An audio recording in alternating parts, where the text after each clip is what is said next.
Yeah. Come on, you have a PC, don't you? My computer would crap out and be like, "Arr!" Listen, at this point, every computer can play Borderlands 2. True story. You can make a female soldier? Oh, that's crazy. If we do it right, we could speedrun it. Borderlands 2? Yeah. Yeah. We just need whoever's going to... Actually, we'll just make him host. That way we can do the speed glitch with him disconnecting. Is that still there? Is that, I haven't tried that in a while, the, Oh, yeah, it's still used for the speedrun.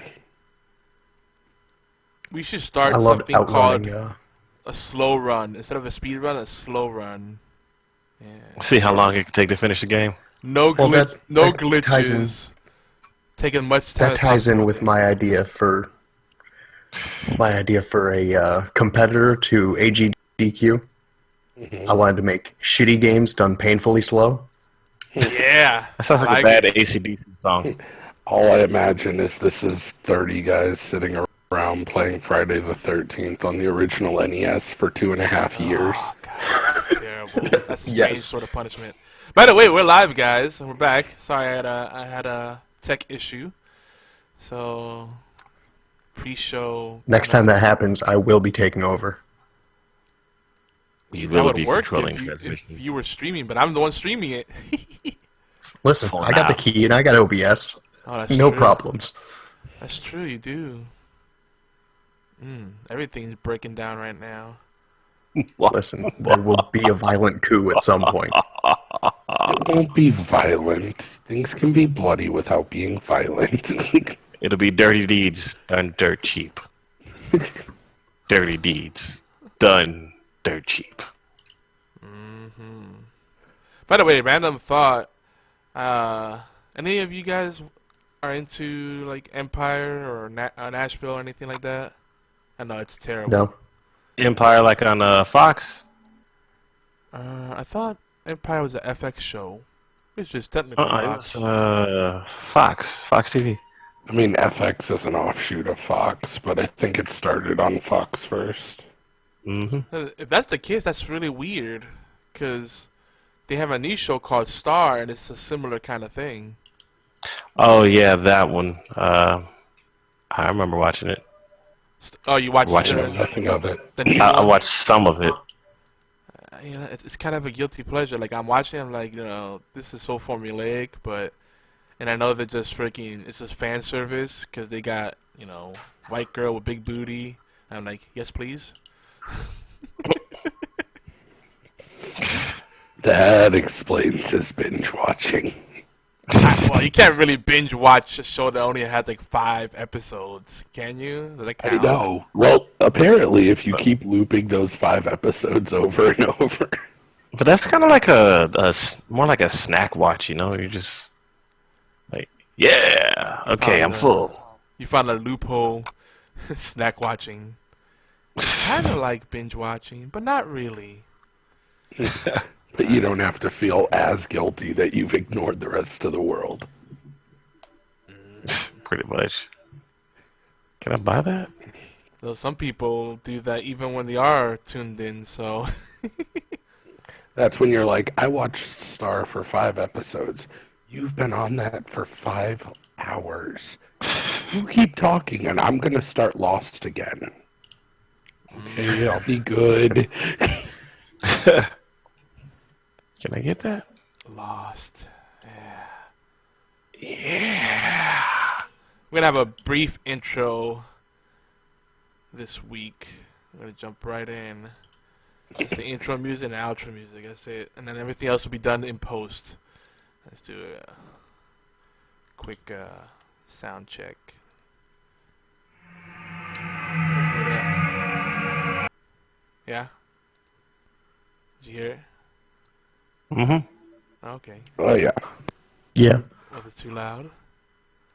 And we got quiet. Like, Meh. whoa. Meh. It was a little like Tyler 1 when he gets killed in H1Z1, but... Wow. Who? Okay. All right. Warchild, are you still playing For Honor? I need to know if you're gonna have an orgasm. I am lost to the world. Okay. So you probably I will won't get stop much. in a minute. I just much feedback from WarChild. Maybe his smoke alarm might chime in here and there.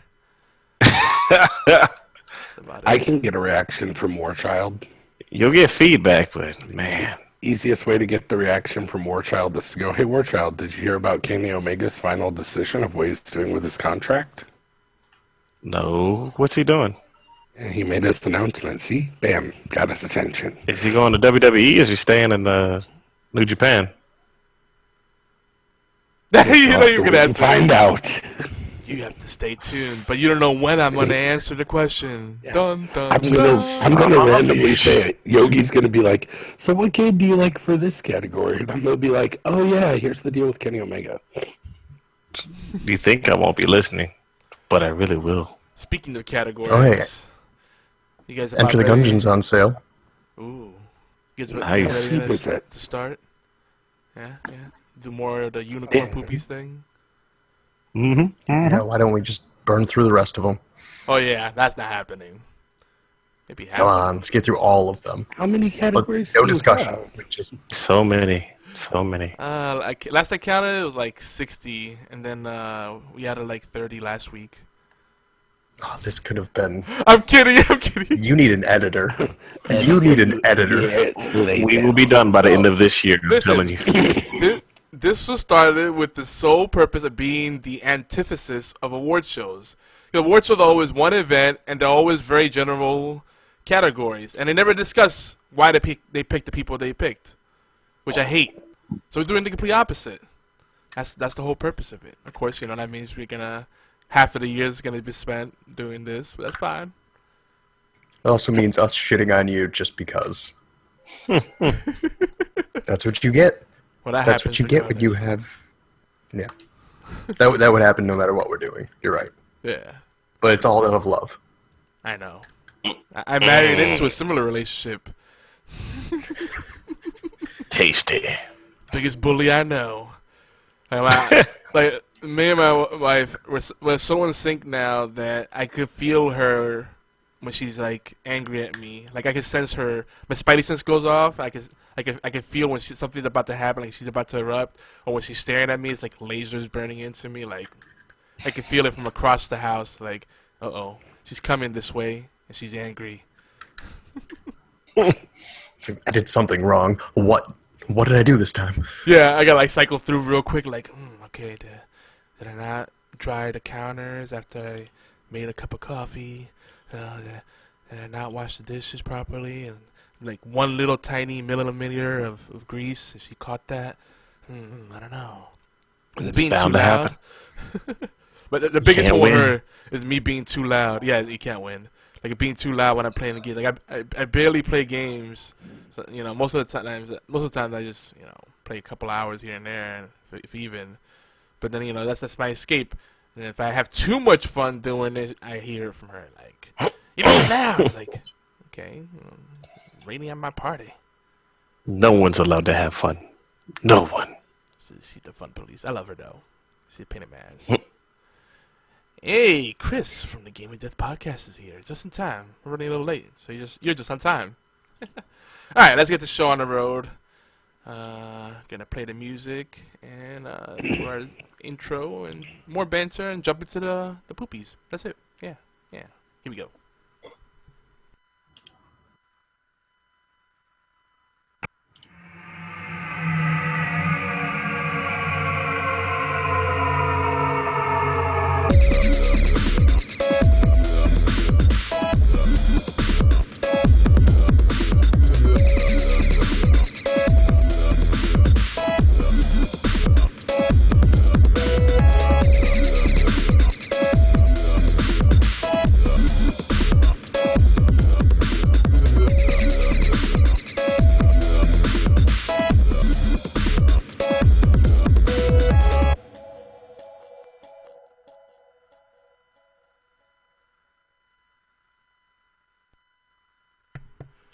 Welcome, geeks, gamers, furries, and ninja robots. This is HorsePLAY Live. Today's Thursday, January 26, 2017. We're almost over with the first month. Almost done with the first month of 2017. I don't know, for some reason 2017 is not rolling off the tongue. It doesn't feel like it's right. It's feeling more like 2016. I mean, we just had Mary Tyler Moore pass away, and then our new commander-in-chief issuing interesting executive orders. We'll see what happens to that. But anyway, not getting into that. We're gonna start off on a positive note. Episode 163, folks. This is the never-ending Unicorn Poopies, Rise of the Poops. That's right. We're in round 5 of the Unicorn Poopies. We're gonna go for 20 weeks. Yeah, you like that title? Rise of the Poops. The poops are now rising. Now it's really happening. But wouldn't it be the fall? Because if you got a poop rising. No, it's the rise. The fall will be towards the end. You know.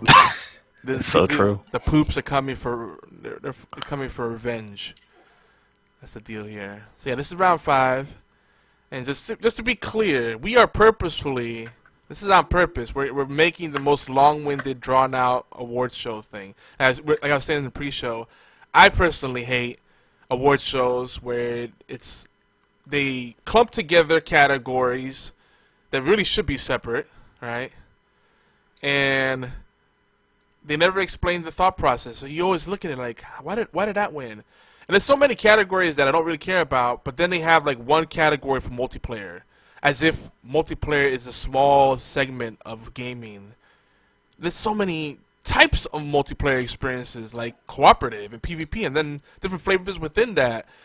So we're trying to get more specific about, geeky award, not just gaming awards, just everything geeky. Yeah. So it's a big scope. It's a big clusterfuck, but someone's got to do it. It's not an easy job, but someone has to do it. Yeah, see? Yeah, see? Curtains for you, see? I was playing some Smite earlier on Xbox One, with our homies before the show. And some of our community members, some of our newest listeners too. Listeners / viewers. Gotta be all encompassing. Anyway, we were feeling nostalgic, and we're talking about what are we talking about? We're talking about TVs and then inflation.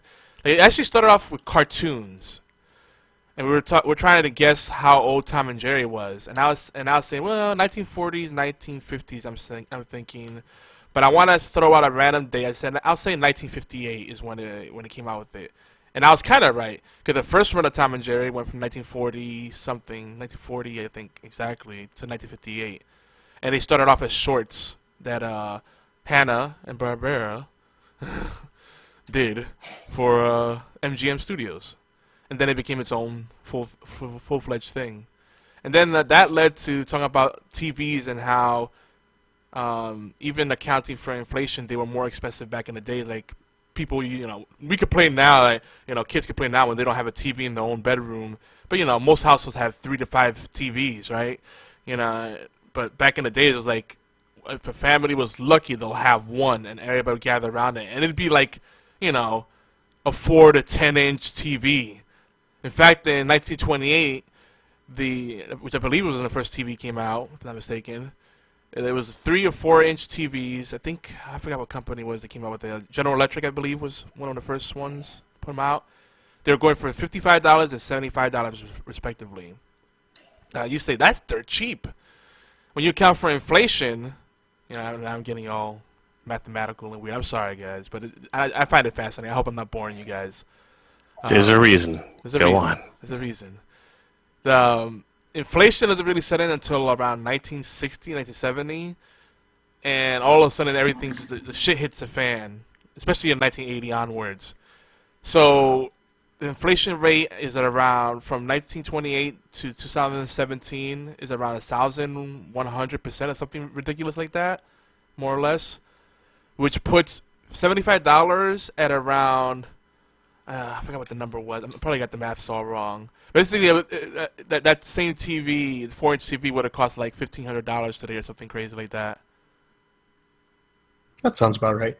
That's crazy, though, when you think about it. Can you imagine today buying even a 32-inch TV for $1,500? Fuck you. Well, you can't put it. You can't put it in that perspective. Look at what the most high-end TV is going to cost you right now. Yeah, but still. $3,000? And then you could use the excuse that it was brand new technology. By the way, introductions. We got Beard and Hat in the house. What's up, bro? Hello. We got Fatal Blades joining us after a long while. It's been a while since he's been with us. Yep, that's definitely been a while. You know, having Blades here, a.k.a. Mr. Seal Your Squirrel. Yeah. Fatal's filling in for Obi, who's sick. He called me. He's like, cough, cough. I have a headache, and he's holding his stomach. I'm like, huh? Okay, sure. Bye. Hell of a headache. Like when you fake being sick when you're a kid. Like, I'm gonna put this thermometer under the lamp. Like, motherfucker, I know that. Stop. You have 134-degree fever. Oh my gosh, it's that high, Mom? You're dead. And the whole Is that thermometer chicken is noodle hot for some soup? reason. Yeah. You Chicken gotta noodle bathe. soup. At that point, you bathe in the chicken noodle soup. You might have to get a chicken noodle soup enema. With the noodles and everything. Oh, God. That wouldn't feel good. WarChild! And you're welcome for that image, by the way, folks. WarChild at Mark 4. Mark 4. Let's see, 14. What's up, bro? That's the crew for tonight. Not much, man. Same old, same old. Getting better all the time. Word. Full honor. So, yeah, let me, I gotta pull up. I gotta double check my math. Because, I don't know. I find this shit fascinating. I mean, am I crazy? Like, this stuff we really take for granted. All right, so 1920. So, there's an inflation calculator, right? If you're ever curious. I've done the math manually too, but this is pretty handy if you don't want to think too much. So it's U.S. inflation calculator, and it would let you do if in blank year, then you put the old year, and then you put the price what it would have been back then, and then what it would be today, right? So I put 1928, and I put $75, and then 2017 today. So I was kind of close. Cumulative rate of inflation is 1,303.5%, and the $75 TV today would be the equivalent of $1,052. That's not that bad. That's about what you're gonna pay for a mid to high brand, middle of the road TV. Yeah, and I guess you could say at the time the 3 and 4 inch TVs, whatever size they were, that's all there was. So that was considered high end, right? The $75 one was the highest. Yeah, that was the high end because that's all there was. But now, if you look at, say, like whatever a 4K smart TV is going to run you. So is everything just relative then? You think? Is that the argument? Everything's just relative. Let's see. Well, yeah. Let's say a slice of pizza. What was a slice of pizza? Like 5 cents back in those days, let's say? It probably wasn't even. You could probably buy a whole pizza for a nickel. Oh, yeah. Whoa, Yeah, that's true. Nickel pizza? Yeah. Yeah. At 1928, yeah. So let's say I don't remember that. So 5 cents today is 70 cents. That's, you don't see as much there because it's a smaller amount. Yeah. And go ahead. Okay. Did we lose Taylor? how much was a car then? Oh, dude. Okay. I thought you cut off for a second. A car. So what was the average car price early on? Let's see. Cost of first car. I used to have these numbers like.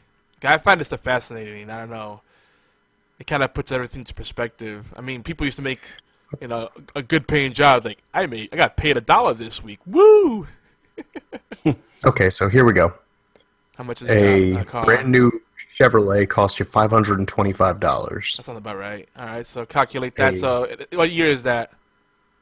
That's 1924. 1924. And then we're going to update to today's price. All right, at an inflation rate of 1303.5%, that $525 car today is worth $7,368. Interesting.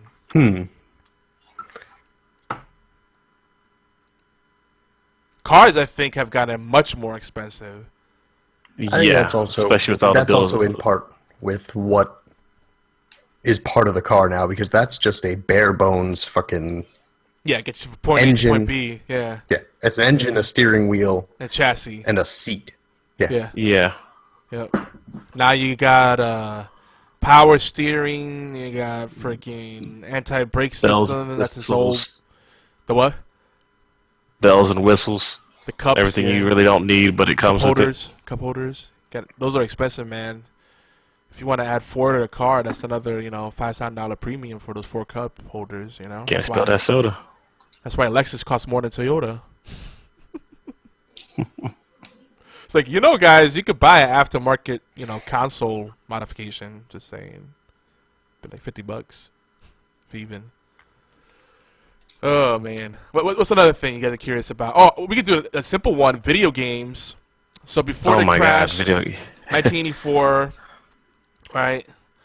Although I think the regular Nintendo would have been like $700, I think. Well, what was the average Like with game inflation. NES games? Circa 19... They were $60. All right, so let's say 59. Let's say just 60. Yeah, we'll say $60 flat. And 1984 today, $138.60. Yeah. Jesus. Which is what they're charging for most games now. If you get That's okay. What's that? Look at the console. Take the consideration of the console into effect from then to now. The original NES or even the Atari versus current day console. Yeah. Let's see. Well, there's a lot of other things going on there too, because there's hitting costs now with the DLC and whatnot. So they spread that cost over time. They make you're not getting the full game anymore. Yeah, you're not. So arguably back then you weren't getting a full game compared to what you get now. It was hit or miss. Some of them you spend $60 and you have a game that if you're slightly skilled at, you'll beat in an hour. Yeah, that's true. But it was also, the culture was more about replaying games over and over again. It was about just beating it. It was just getting better at it or finding secret levels. You know what I mean? Like, you really milked your games. Yeah, and it was a lot more fun. Plus, it was more challenging back then because, there was no... Depending on what the game was, there was no save. There was no redos. You were lucky if you had a game that gave you a code. And yeah. Yep. Also, remember, you got pack-ins before. You used to get manuals. So you get a really thick manual, posters, stickers, all kinds of shit. Those. And now they're lazy. It's like you get a case, maybe. I'm trying to find a circular, like an ad from 1984. I always love finding those old ones, and you see like some crazy shit like $99.99 for Donkey Kong. Like, what? You want to know what's funny? I saw a Radio Shack ad from 1992. Every single product that was in the ad, your cell phone does. Isn't that crazy? Isn't that the truth? Every single product on every page can be done by was done by a modern cell phone. An entire, I think it was like a 6 or 7 page flyer. All of it. Oh, Chris also said in the chat that if you pre-order, you get posters if you're lucky, and usually to get the really cool shit, you have to buy the enhanced edition, ultra mega go fuck yourself edition. And that's also a poster with Destiny. That's also why I say that sometimes the collector's editions aren't worth it. Like, don't get me wrong, Resident Evil 7 looks really good right now, but the collector's edition came with that little house that was a music box and a bunch of other stuff that was just kind of weird. How is that game doing, by the way? I haven't kept up with it. Is it being well received? Think it's so far, yeah. I've heard good things from right now. It's still top on the. Let me just double check this before I start talking out my ass. Well, I know from what I've seen, it's good. They're doing that thing, right, where you have limited saves with the ribbons and stuff. I think it's not a ribbon. I think now it's a like a recording device. Okay, But also, like... It's doing better than For Honor on Twitch right now. Wow. Oh, shit. It's second behind League of Legends. Well, actually, that makes sense because Resident Evil, despite the struggles with that franchise, people... It has diehard fans, so... Mm-hmm. I don't like that it's first person. Yeah, I think it was eventually going to get there because of games like Outlast and Amnesia. They had to make it first person, though. They didn't have to. They kind of did, because otherwise, like, alright, because of everything that's going on with the VR boom right now, if you don't make it first person, third person doesn't really work in VR. So, of course, they've got to grab onto the newest thing by the freaking testicles and swing around. Mm-hmm. So they had to make it first person to allow you to have that VR interactivity, to give the cheap jump scares and start basically allowing things like that. Mm-hmm. What about if they brought back the tank controls? Would you guys love that? No. No. I would have preferred they left the franchise dead. Damn. So I hated the tank controls. Tank controls, for its day, made sense because they didn't really get the whole...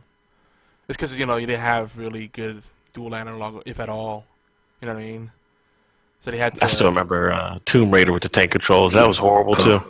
Tomb Raider was just garbage in general, but... I love Tomb Raider. Resident Evil was better than Tomb Raider. Yeah.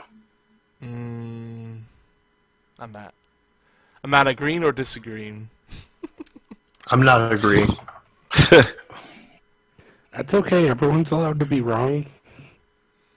The first Resident Evil game that the first one that I enjoyed was Code Veronica. That did look like a good game. That's one of my favorites too. Dude, it's surprisingly hard to find an old ad on image search. I'm surprised. Someone finds one. We'll keep things moving along. I'm just so curious. I found one. Let's see. I found one from Toys R Us. This is super. Oh wait, no, wait. This is NES. Okay, here we go. Sega Master System. Oh god, why it's gotta be the tiniest image ever. Here, this is what I found. Here, guys. I love this kind of stuff. Nintendo Entertainment System, $139.99. 97.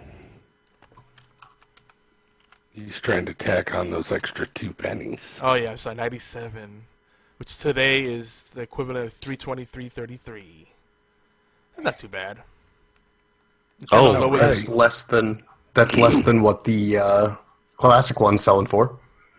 Yeah. That is the exact perfect move up if you look at it from going from original Nintendo system to the price point announced for Nintendo Switch. Yep. Now, Legend of Zelda, $34.99. Okay? But this is in 86 that they have the price. So that's the equivalent of $76.62. So not too bad. Not too bad. If the games have gotten, I guess, a little cheaper. It's debatable though, because they've taken out a lot of the value. Like now, to get the value you used to get, you have to like buy the ultimate or gold edition or collector's edition or sleep with your sister edition. I don't know what they call them now. Let's see, oh my god, these duels are awesome. Yes, ladies and gentlemen, WarChild's still playing For Honor. They're gonna have a lot of those outbursts throughout the show. Sorry. We're talking. Oh, they're comparing the Resident Evil. Different shitty Resident Evil games. So yeah, 4 was a good third-person shooter, mediocre Resident Evil games. 2 or 3 were the best. Yeah, I think 3 was the peak. 2 was more of an arcade game because you could rush through it and pretty much not fight anything if you didn't want to. So that's like a speedrunner's wet dream. I think Code Veronica actually may be the best. I might stick by that. But of the original ones, I think 3 was the best. They got the right balance of the horror and the action. Then after that, I think it started becoming more and more action. But I like 5. The co-op in 5 is really fun. Now, if you're playing 5 solo, you're gonna hate it. Yeah, 5 was good. Co-op? Yeah, 5 co-op was amazing. It was a shitty Resident Evil game. Oh god, it was awful. I don't know. 5 wasn't as bad as 6. 6 just kind of lost me. 4 6 was a dumpster fire. Oh my god. They even screwed up Mercenaries. Yep. Yeah. I kind of did like buff Chris Redfield though, because he's like picking up zombies and throwing them. Because for a minute I was playing Leon and I'm like, yeah, okay, it's kind of cool. Then I saw him do that and I'm like, yeah, I'm playing Chris from now on. Dude, when did Chris Redfield become fucking John Cena or like, I don't know, like he became a Gears of War character all of a sudden? Like, what's going on here? Steroids. Since RE5. It's crazy.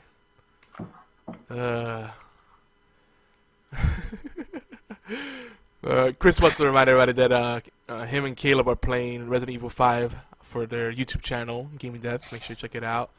Bringing smallpox blankets to everyone. Yeah, and everybody. The other thing with 5 is that it's very racist because you're just killing black people all day long. But it's okay; they're infected. It would be more racist. It'd be more racist if there were no black people in the game and it was set in Africa. You just think for a second. Where's the game set? Well, I mean, you could say the same thing about the first one because it's kind of like, where is it set at? It was a fictional city, but there was a lot of Latinos in there. Were they Latino? I don't remember. Yeah.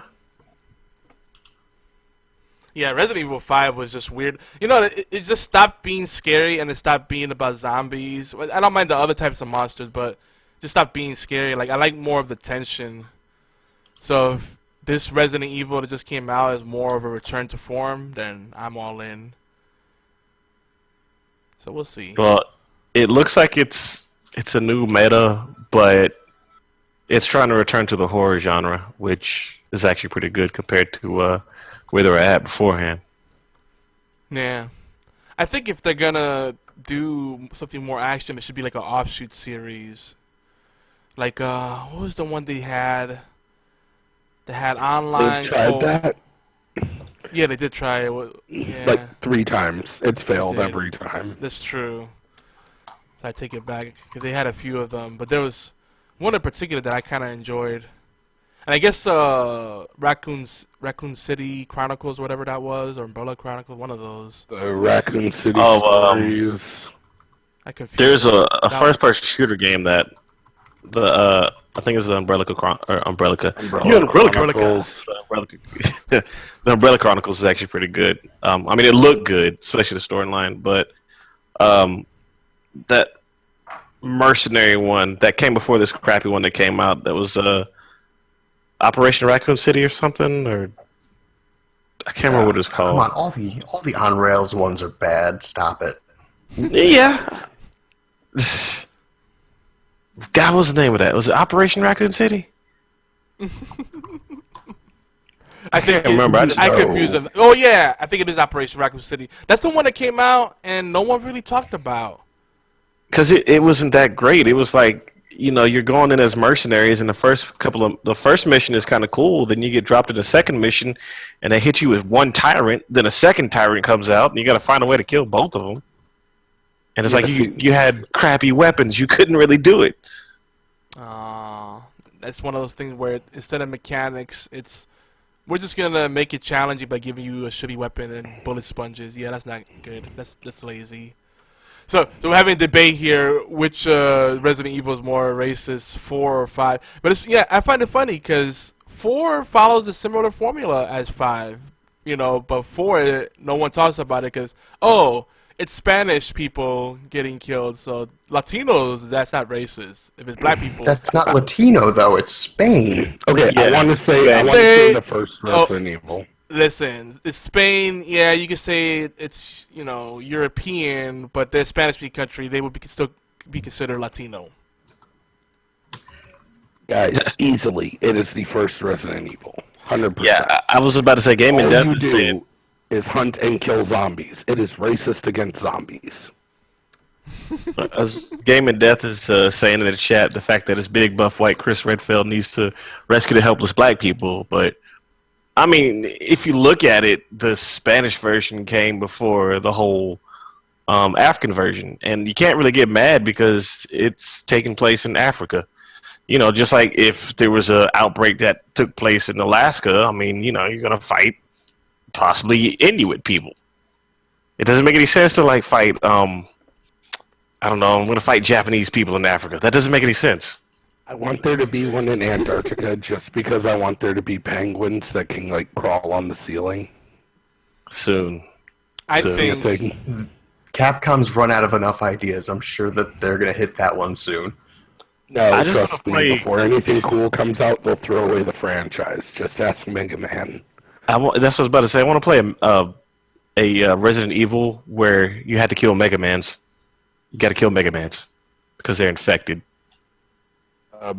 Why would Capcom make a game about their game development choices? Well, because they already killed them off enough, they might as well just make it official. I tell you what, though, I think one day, at least for me, when I get back into game development full time, I think I'm just gonna make a game that's gonna be the single goal will be not to be fun. No, it'll just be one of those experiences where it's kind of a game but not really. But my goal will be to offend as little people as possible, so I can show people what a turd that would look like. Like, hey, let's just do nothing bad. You don't kill people. Everybody's purple, red, and really random colors, so you can't get worried about race. there's no romantic interests, so you can't worry about the whole, heterosexual versus gay stuff, and everybody just gives each other gold stars. So I was basically, going to make a joke about Gone Home. Chris said, so No Man's Sky.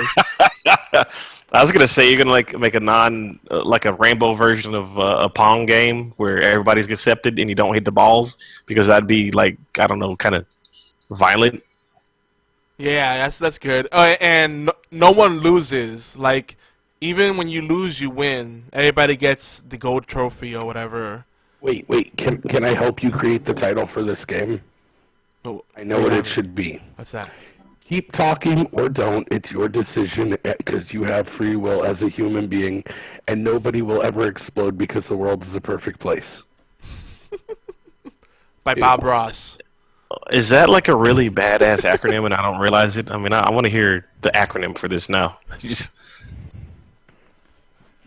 Okay, You'd have to remember half to of it what he again said. and figure out the acronym. Someone's gonna have to go back and listen to that. What did I say again? And then write down. I agree. That is a millennials game. It's like, and you can't try hard because if you're a millennial, you don't want to try hard. You just want it to be given to you. So No, that's why you get to talk or don't because you have free will. It's your choice. yeah. Ooh. And the achievements, you get all the achievements just for starting the game. It's a participation reward. You get an achievement for cutting off the console too. Oh my god, yeah. Yeah, I like it. You get an achievement for taking a break. You get an achievement for playing. You earn points while the game is paused. Soul But Calibur 5, you got an achievement just for putting the game in. there's a few of those. What do they call them? The Zero. I hate those games. Well, no, here's another one. But it has to sync, right? So, because if you're earning points while you're paused, you can just leave your thing on all day long and then go to the top of the leaderboard, right? So it syncs, so everybody's number one on the leaderboard. Yeah, that's it. Everybody has the same score. It's just one global But what score. about people who can't press start? Well, it synchronizes, so they're getting the same score for everybody else's effort. It's kind of like communism, Everybody wins. Everybody wins and everybody loses at the same time. It's like this thing I used to say. It's like everybody died except the survivors. It's like, so everybody died though, right? No, we still got the survivors, but they're dead. Dude, yeah. Well, here's another thing. The game could be included as like a cereal box prize. You don't even have to pay for it. It's given to you for free. And So if you you don't get basically cereal, like a bootleg Hot Wheel. What about the people who don't eat cereal? I was Now saying you're offending people again. they could What about the download it. vegans? They could down. Oh yeah. Well, What gonna about offend the people who vegans. don't have internet? oh yeah. You See, if offer a paper version? so if we place it in particular places, just the distribution channel will offend people. Oh, you had it at a Taco Bell. I'm offended by Taco Bell. Oh damn. Exactly. Oh, you chose Chick-fil-A. I see how your right-wing mind works. Why didn't you choose Del Taco? Why did you choose Taco Bell? Look, Del Taco wasn't an option, okay? It should have been. Calm down. Did you print this on non-repurposed paper? Because I swear to God, if this is on non-repurposed paper, I will lose it. How many This is animals why were I harmed have during a this coal game? mine in my backyard. Dude, you need to play it in a coal-powered gaming console. I love it. That'd be great, dude. That would be- Yeah, No, it and has then to be solar powered. all the print material will be like recycled material, or recycled paper, but it's so recycled that by the time you hold it in your hand, it disintegrates. Like, look, no carbon footprint. It just went back into the atmosphere. Coal Fighter 4. Like Chris says, we go the opposite direction and he says you should just make a game where you shoot racially diverse dead babies at transgender multi-faith people walking in the hood while eating fried chicken. Don't forget that, and watermelon. Oh, jeez. The power-ups could be orange and grape soda, which I'm a big fan of both. Let's try to offend That as seems many like you're people. targeting one. That this seems like final you're just fight. trying to be offensive to one group, though. Yeah, I need to spread the love a little more. No, it's not to offend people. Oh, is it a South Park approach where everybody gets insulted, so no one should get insulted as a result? It sounds like Final Fight Trump edition. Oh, you never get to see what color your character is. Interesting. So you're always wearing gloves? Yeah. What you had color a terrible gloves? burn accident. They Are the gloves made out of animals? Is that real leather? It's a video game. Yes. gloves made out of love. It's So a wait, now you're That sounds going to offend the people who can't wear gloves because they have a phobia of wearing gloves? Uh-huh. or the people who don't have the capacity to love, so they can't be armored by the ethereal clouds of love. What about someone who lost their hands and can't throw anything? They're going to get triggered. They can But throw then with their again- feet. Yeah, I was about to say, you got some Mari show action there, you know. Oh, so now you're leaving out the quadriplegics and the people in wheelchairs. That's not cool.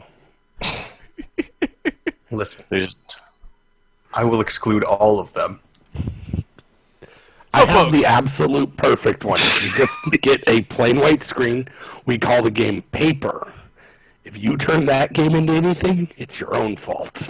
Oh, Take just make personal it responsibility. make it so abstract that whatever people see in it, it's their fault. So they like no liability whatsoever.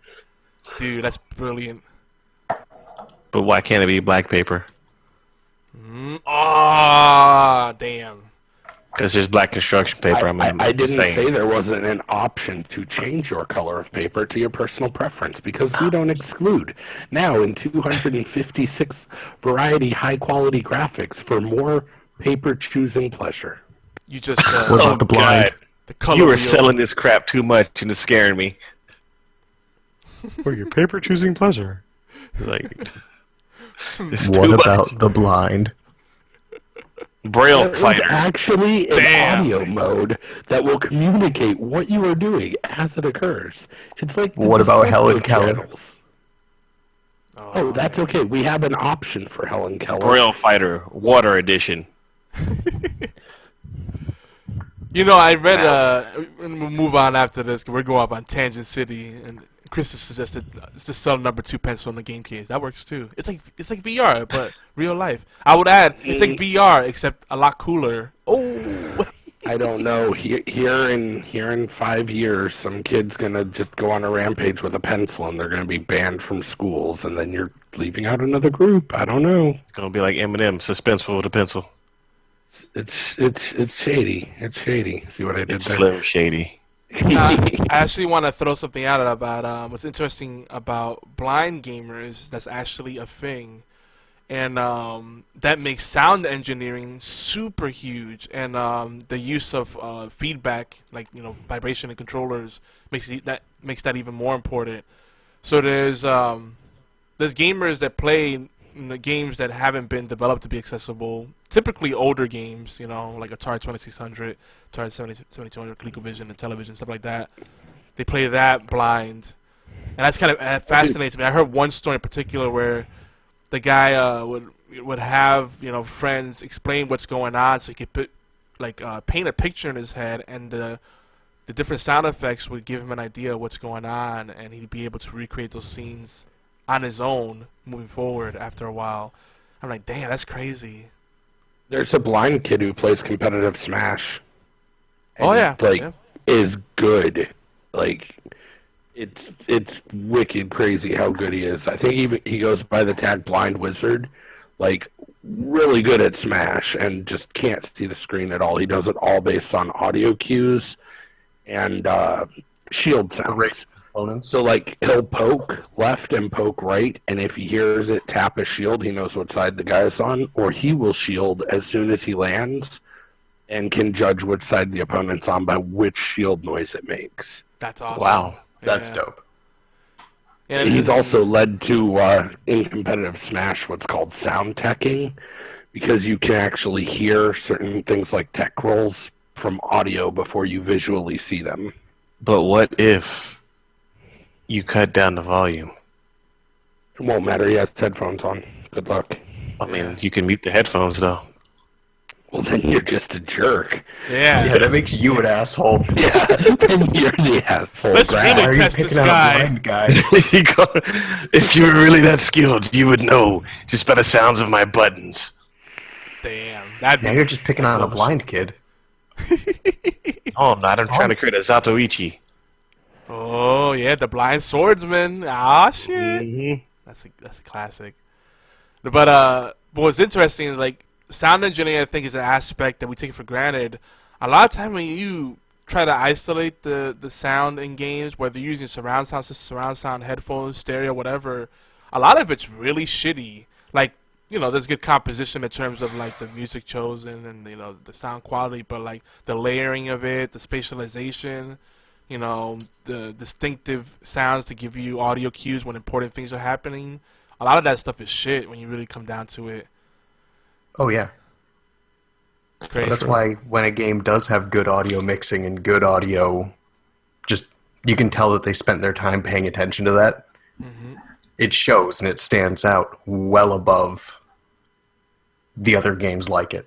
I'm trying to come up with one right now. I know I have one somewhere. Continue. Rainbow Six Siege is one for me because, that game, if the audio... There are some audio issues, it's not perfect, but that game you can learn a lot just by listening to the environment. But you mentioned mixing. That's a huge thing that games still mess up with. Like, I still don't get why, by default, the background music is louder than important things like voice chat. Like, if you're in a game where you have to communicate to each other and all they hear the and they're like, he's coming behind you, and they're like, what? He's coming behind you. You're dead. It's like, really? Like, did you not play the game and realize, man, it's really hard to hear anything because like the default sound levels is just out of whack. So you have to fuck with the mixing. The default levels are always the worst. Yeah. And it feels like they change every time you turn the game on. Yep. Oh, I swear they troll you. Like an update goes through, it's like, well, gotta fuck with the sound levels again before I can even play this, let alone stream it. If you're gonna stream it, it's a whole other thing. Oh God. Yeah. That's why I just mute the games half the time. Ah, it's crazy that we have to go through that. But folks, if you like this kind of bullshitting, if you like award shows that are really more just people bullshitting and then talking about stuff that they liked, you should really listen to the following podcast. B-Team episode 400. I just said it, the 400th episode. Make sure you check them out. Our friends over there, the B-Team podcast, which is one of the podcasts that's syndicated here on GeekyAntics Network. It's also over on the All Games Radio Network. Yeah, they're the folks that founded G4 TV before that went to shit. Who was it that fucked that up? CBS? Whoever ended up buying that network. Just killed it. Comcast. Was it Comcast? Oh, more reason to hate Comcast. I think I sort of was another group, but yeah, it was Comcast. Fucking Comcast. It was NBC. NBC/Comcast. Comcast, Yeah. NBC, yeah. Yeah.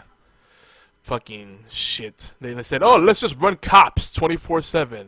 Wow, really? And cheaters. Oh, and cheaters. That's right. That definitely made a difference. Diversifying that portfolio. Anyway, B Team Podcast. Make sure you check them out. Tadpod. Game of Tyler. Death saying Esquire. Esquire. Nice. Tyler and Dave play old games. Another one of my favorite shows. You think we go off the rails? I think they got us beat. If you don't believe it, just listen to them.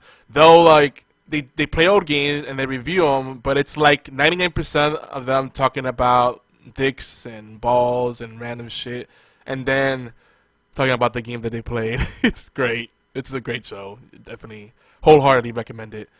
G4 TV now Esquire TV. Yeah. I'm saying when G4 TV was still relevant and it was G4, those good old days. Now, yeah, sad. So sad. Game of Death Podcast. They did their Game of the Year / Year in Review show, and it is Year in Review, not Year and Review, as like some of us say sometimes.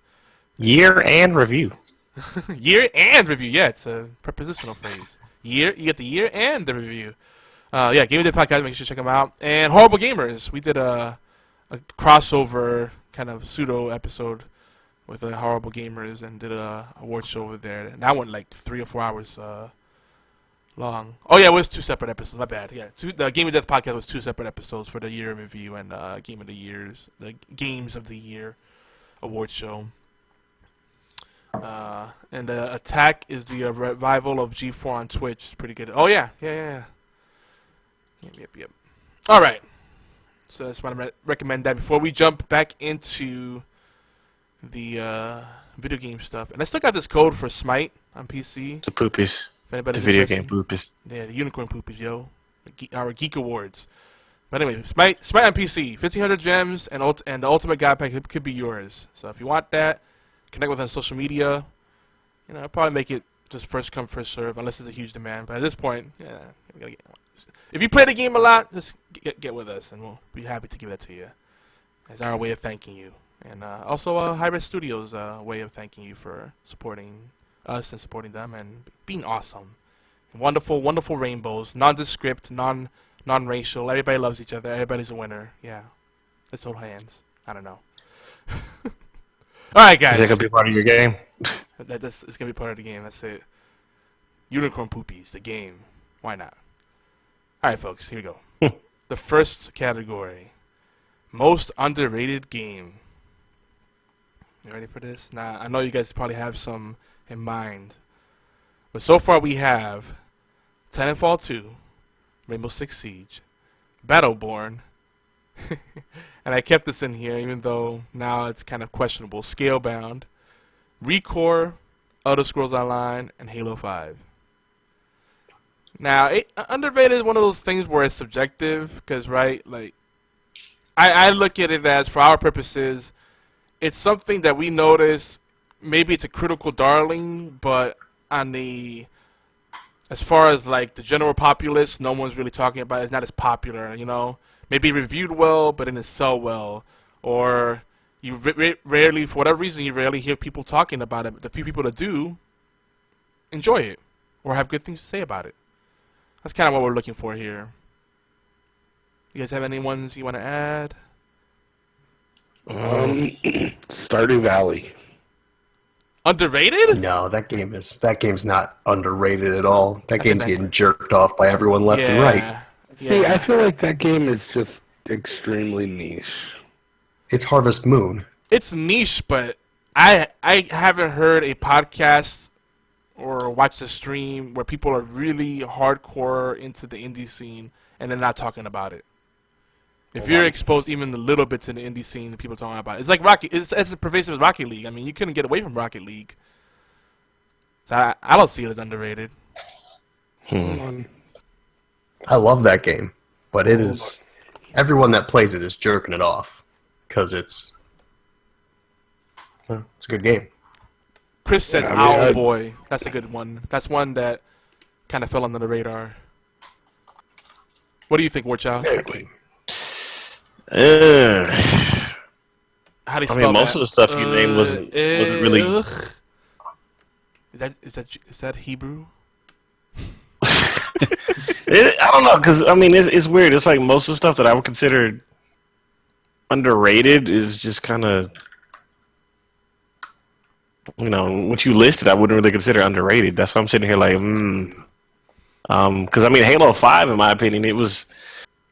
I'm a fan of the Halo series. I thought it was a good game. It's just, I haven't even finished it because of the fact that it didn't grasp me the way that Halo 4 and the other ones did. So I can't really call that underrated, though, because it's still a very big cornerstone of the Microsoft games, and it's still very popular. And I think the esports scene has gotten a whole lot bigger with the Halo 5 release, as far as Microsoft's esports scene. So I can't really say that's underrated. I can't really say Siege is underrated. I mean, I guess if the list that you gave me, out of all of them, I'd probably say Siege is underrated out of all of them, because everybody's familiar with Titanfall already. Everybody's familiar with Halo. See, Titanfall 2, this is why I say it's underrated. It released at a shitty time, right? So most people got Call of Duty or Battlefield or both, but that's like their limit for shooters, right? Because they'll play the shit out of that day and night, and then they don't have room for a third game. So Titanfall 2 got the shaft. Even the last-ditch sales, for the for holiday, like last-minute gifts, and the after-Christmas sales, I don't think that was enough to bring Titanfall 2 back into the water cooler conversations. It's still one of those things I feel like very few people have played Titanfall 2. They know of Titanfall, but they skipped Titanfall 2 because either they thought Titanfall sucked, the original, and then they didn't give it a chance, or just, released in a shitty time. I barely heard anybody talk about Titanfall 2 outside of the mainstream media, which they talk about all the big releases. I don't know. IGN gave it so much attention. That's true, but mainstream media, they're always going to cover the big studios. Like Titanfall was well advertised, though. I mean, it was talked about a lot. Heck, I even loved the Mountain Dew Game Fuel, the Mango Heat Wave or Mango Heat Blast. I love that. That's Titanfall oriented. Plus, you had the commercials that were they were some really badass commercials. It was a lot more advertised than Rainbow Six Siege. And don't get me wrong, I love Idris Elba as an actor, but in my mind, I'm like, I wonder when his next movie is going to come out. Is it going to be a military base? Oh man, must be a commercial for it. I can't wait to see it. I wasn't thinking video game. Now, mind you, Chris makes a good point. So, it's got great reviews, so it can't be underrated. Yeah, but I still feel like here's the thing: it can have great reviews and still be underrated because most people still won't give it a shot. Like I feel like when something's overrated or like it's performing well, it's pervasive, right? You can't escape it. I can't tell you how many people I've run into that never even thought about Titanfall 2 or, oh yeah, I heard about that game. Like, they're just so casual, like, so you're talking about all this media attention, but I know a lot of people, myself included, where I felt like if it was underwhelming, the amount of attention, at least, especially after release, like, it was one of those games where only a few people I knew were playing it, and a few people that played it loved it, but then everybody else was like, I played the beta, it was okay. You know what? I'll give you this much. From my perspective, as far as a game goes from last year that was underrated, I'd probably say, what's it called? Watch Dogs 2. And that's based on how Watch Dogs 1 played. It was a horrible game to the point where it turned me off. And I told myself if another one ever came out, I would never play it. And lo and behold, that turned around, and it's gotten a lot of good press. People love that game, which is shocking because the first one is garbage. Yeah. Yeah, I mean, and I'm getting Chris is like saying you're confusing. This that's not underrated. This is our context. This is our word. We can do what we want with it. Okay, so wait. By your basis of underrated, yeah. Define underrated for me then, because here's the thing, like this is relative to our community, and within us. And I don't care about the mainstream media. It's within our water cooler conversations. Like all our listeners, all our viewers, amongst our folks, and myself included, and everyone that's on this show right now, I felt like no one really gave Titanfall 2 that much love. It was kind of like, meh. It was kind of glossed over. So I feel like for the kind of game that Titanfall 2 is, it underperformed. It hasn't gotten enough credit. To me, that's underrated. Well, if we're going by that, then hands down, Battleborn has to be has to be the most underrated game you have on the list. Battleborn Because in our inner circle, if you really think about this, I know guys who play Titanfall 2 regularly. I know guys who play Rainbow Six Siege regularly. I know people who didn't touch Battleborn. Yeah. Like they heard about it and they were like, "Oh, this is coming out from like 2K and Gearbox. This is going to be so good." And then nothing. You heard absolutely zero. It didn't hit on Twitch. Like Battleborn got shit on before it got started. Yeah. Like Scalebound. But oh wow, Battleborn's a bad game, but at least it exists. But it was a good game. Like I was playing in the earlier testings, and it was a good game. I thought it was really well done. If you liked the 2K Gearbox sense of humor that they brought to Borderlands, it had all of that. It had the feel when they introduced a boss, and I was like, oh, this is like when I met the Yeti in Borderlands 2. Like, if you like that style, I don't see why you wouldn't like Battleborn. And honestly, I find some of the characters in Battleborn much more interesting than some of the ones in Overwatch. It's just unfortunate that it didn't get that Blizzard. It didn't get that Blizzard push. You know, it didn't get that mainstream push. It's definitely an underrated game. Overwatch, but there wasn't really good advertisement for it. It's just like, who Battleborn? I mean, That's here's the because thing. of Overwatch. And by the way, I gave a whole diatribe about Titanfall 2. I'm not choosing Titanfall 2 as an underrated game because I do agree it still is a big enough game. It still was enough spotlight. And Chris is giving me a hard time because I championed for Titanfall 2 because I felt like people weren't giving it enough love. And it's a big studio game. It seems kind of silly, but it was being treated like it was some kind of like indie shovelware piece of shit. The way people were talking about it, like, oh yeah, there was the Titanfall 2 game. Like. It just baffled me how such a big game was, kind of buried. At least that was my experience. But I think it's between Siege and Battleborn. And the only reason I don't choose Battleborn is because, one, I'm kind of biased towards Siege. and two, I think Battleborn is one of those games that's still so polarizing, but it seems like most people are on the side that it's a bad game. And that's kind of hard to ignore. Like, I like it, but most people I talk to are like, no, Battleborn is just bad. They don't even, like, even if Overwatch didn't release, if it released in the void, they're like, Battleborn still would have failed. I'm like, I don't know about that. My question is, how many of those people who are going, okay, Battleborn is a bad game, have playtime of it on their account? Because like most of the people I run into, they're like, "Oh, Battleborn was a terrible game." I'm like, "Have you played it?" And they're like, "Well, no, but didn't you hear all the reviews? Didn't you hear what this YouTuber said about it? Didn't you hear what this guy said about it?" Yeah, there was a lot of fanfare. I've heard what people said about it all the time, but how much actual time do you have on the game? That's like just looking at something and going, "Oh, that's such trash." Cool. I mean, how many did you try? Well, I'm not going to try it. It's clearly trash. Exactly. A lot of people went into it with a bias already, like, and, people saying, like Chris is saying, pointing out that they were Overwatch and Battleborn released, a month apart, and they're two different games. I don't agree. I think they're very similar games. We won't get back into the old mobile argument. We did that last week.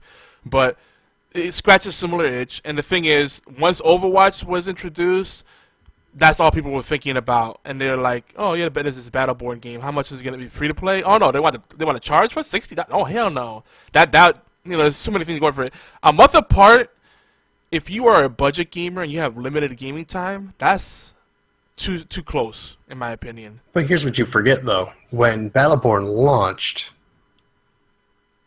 Blizzard launched their free week of Overwatch beta. That is true. And everybody was drooling over it. Yeah. And because everyone was already jerking off Overwatch. Yeah. Well, granted, Battleborn did have a beta, but it was Very like I short. said earlier, it was short for one, and two, there was no real hey, we've got this thing, come try it out. There was no advertisement for it. It was horrible advertisement, poorly advertised. And plus, I even downloaded the beta. I'm looking at it. I'm like, I'll probably play this a little bit later on, but I've got this game I really got to do some stuff in, so I went back to that. I can't even remember what game it was I went back to, but went back to that, and by the time I was ready to play the beta, it was gone within like a few days. And that's what kills me. Man, like, you got a juggernaut like Blizzard. Blizzard has amazing quality control. Like, I can't think of a game they've put out that's a stinker. You know, they're like Nintendo when it comes to first party. Like, they're unstoppable as far as I'm concerned.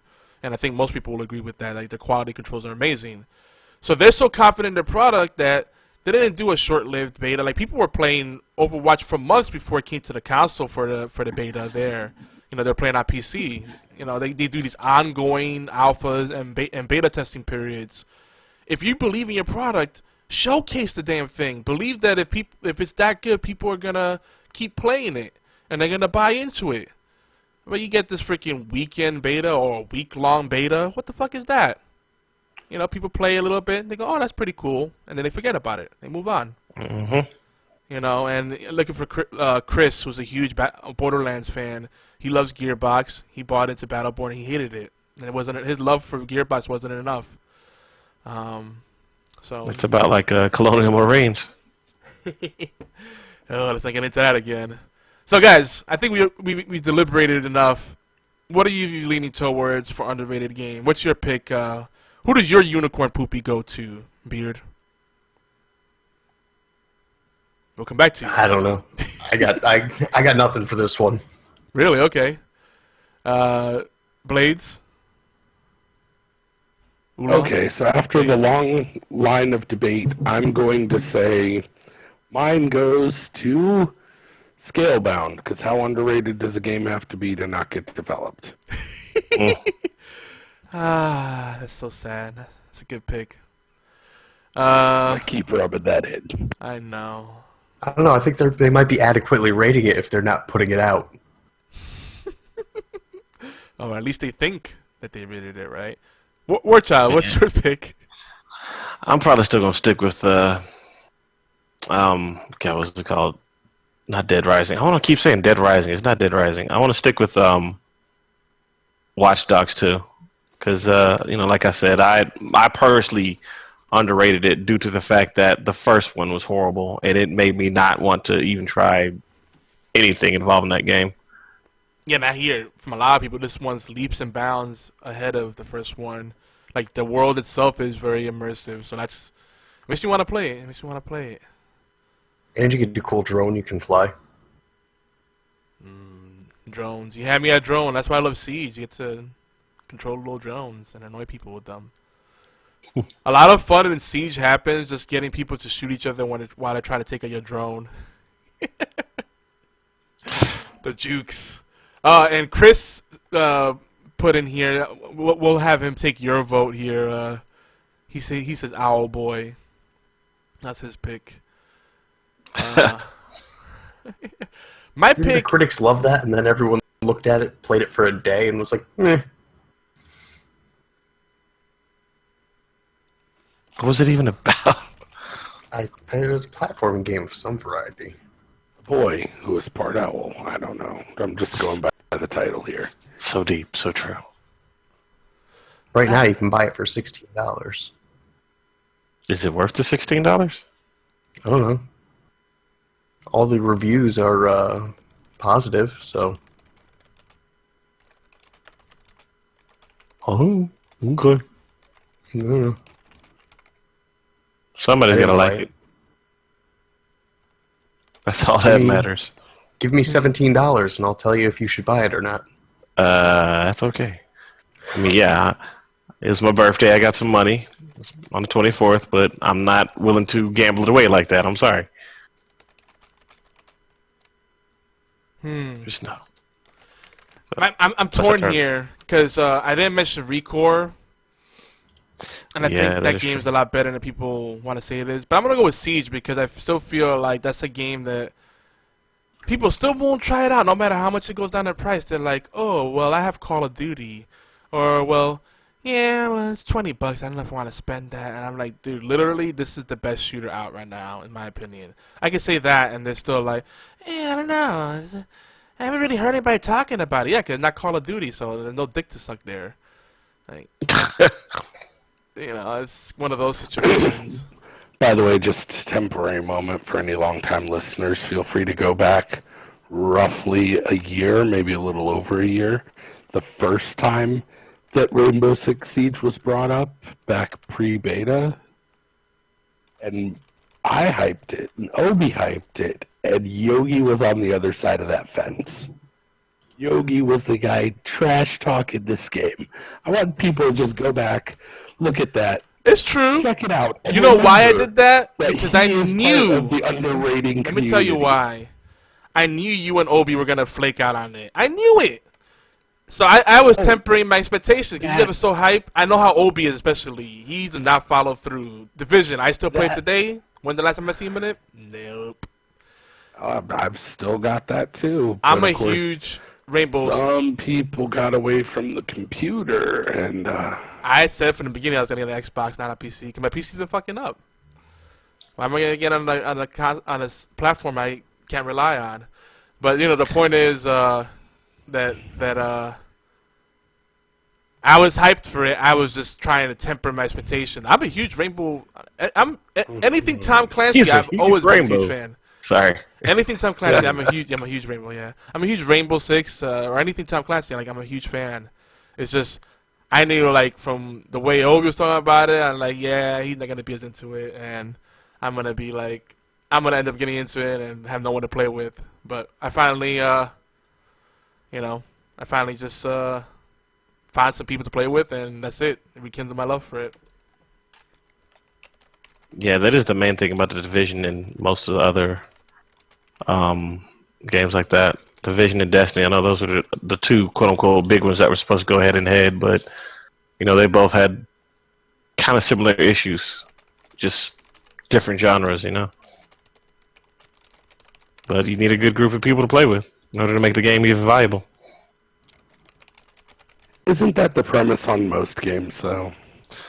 Any multiplayer, yeah. Multiplayer basis, if you don't have friends to play it, you're kind of like, oh man. Well, the thing is, if you're gonna give me a multiplayer game, but have a solo campaign mode in there too, that's about the same as putting cheese on peanut butter and jelly. You're either gonna give me a grilled cheese or you're gonna give me a peanut butter and jelly sandwich. Don't just give me both because it's not gonna work together. Yeah. All right, let's move on. We go deep on one category. All right. Most overrated game. On the other side. That's easy. So we have real easy.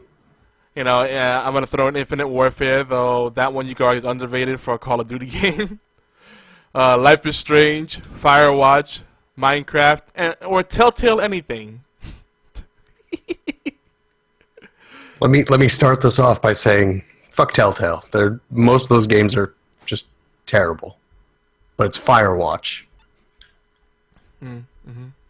Okay. It's a walking sim. I'm just gonna go with you and say Firewatch because I'm like, is that really Life is Strange game? Was cancer. That game was awful. You could see the end coming from a mile away. Yeah. Dang. But then it falls in the same line as Telltale. But Life is Strange. It's only as strong as your writing. Life is Strange is still more of a game to me than the Telltale games. I feel like Digital storytelling. Telltale's made two good games. I don't know. Two. Which ones? Wolf Among Us and the first season of The Walking Dead. Yeah. And the first season was good too. I couldn't really get into the second season. I'm gonna name drop Dave Fenoy. He's a good guy. We're friends on social media. He's a good guy though. He's a cool dude. Yeah, he's the one that does the voice of Lee Everett. Can I be his friend too? Yeah. we need to get him on the podcast sometime. Now, I'm not the normal person to be the first one to defend companies, usually, but I will give Telltale credit for one thing. What's that? And whether you love them or hate them, they did capitalize on a nostalgia value that no one else was capitalizing on, and brought back a dead genre from your childhood in a whole new light. That's like one of those turn-of-page books almost. Talk about the point-and-click adventure games? No, they recreated choose-your-own-adventure books. Yep. In the medium of a video game that people play, and I think that's where their biggest grab was, is basically you make these choices that alter these things as you go down the path. It is a choose-your-own-adventure book with QuickTime events. Yeah, but most of the games, from what I've experienced, only have like 2 or 3 points of deviation, and then everything else is a grimace. They'll remember that, and you'll get like a post-episode, post-chapter review. You made this decision. That's different than what 83% of the people that got to this point picked. Like, okay, cool. I get numbers. But sometimes it kind of makes you feel positive though, because you're sitting here like, God, 25% of the people are just dicks. Yeah. I mean, in that essence, it's more of a game than I think a walking simulator is. Like, people really jerked off Firewatch. And no offense to anybody that loved Firewatch, but like, I looked at it and I'm like, I'm glad I did not spend money on this, because I listened to a lot of friends who were like, oh, Firewatch is so great. And I watched some gameplay. I'm like, that's not the game for me. I'm glad I didn't spend money on that. I would have been pissed. Like, no. The thing is, when the game was announced at E3, I was intrigued. Yeah. The art direction, the art style, the potential for the story. It interested me quite a bit. Yeah. And then the game just falls flat. It's just, you're walking around looking at this cool cel-shaded world. Meh. It gets a shrug from me. But everyone else seems to love it. I'll give it a meh. Yeah, I'm with you. Fatal, Warchild, do you have a different pick? I don't. So yours is Firewatch as well? Yeah, mine's Firewatch. Like, I never even heard of Firewatch, to be honest with you. At this point, he's like 3/4 of the people have explained why this is Garro that everyone seems to have an erection for. Come to think of it, yeah, that is exactly what it is. Firewatch is the Kim Kardashian of video games. Oh, wow. Damn. I really don't want to know about it then. Looks really good, but you don't want to touch it with a 10-foot pole? Sounds about right. Yeah. I work with that. You could look at the CGI, but no one wants to have a conversation. The magazine is the safest thing you can deal with. Fun to look at, but you don't want to play with it. I don't know why I just got this image like a there's draped gonna up CD case. Dude, just watch. It's going to be Firewatch 2, brought to you by Kanye. Oh, God. Yeah, I mean... And that would still be more interesting. And again, and again, to people that really love Firewatch, I do have a bias, and I'm sure a lot of us feel the same way. I don't like walking simulators. Like, that's not fun to me. Like, if I want a good story, then I'll watch the gameplay video, or I'll wait for it to come out as a movie. And they're making a movie, apparently, about it, so I'll wait for the movie. How do you make a movie about a bad game? I mean, to me, a game Never has mind. to be fun I to take play. that back. I'm too broke. I'm too broke to be throwing money at shitty experiences. You know, there's just too many games to play out there. So, Isn't that a truth? That's why I'm very wary about my pre-orders lately, because ever since No Man's Sky, I'm like, nope, I'm just gonna take my time. I didn't even pre-order Resident Evil 5, and I was really interested in that game. I'm not 5. I'm sorry, 7. yeah, now it's 7, but it's just technically just Resident Evil, but it's also Resident RE7. Who knows? / Biohazard. Doesn't look tempting. All right, next one. It's all the same thing, but yeah. Most controversial game. So this is a game not necessarily thematically controversial, but there was a lot of controversial headlines, a lot of buzz, kind of negative stuff floating on around it, or they just made people feel awkward. We got a good selection here.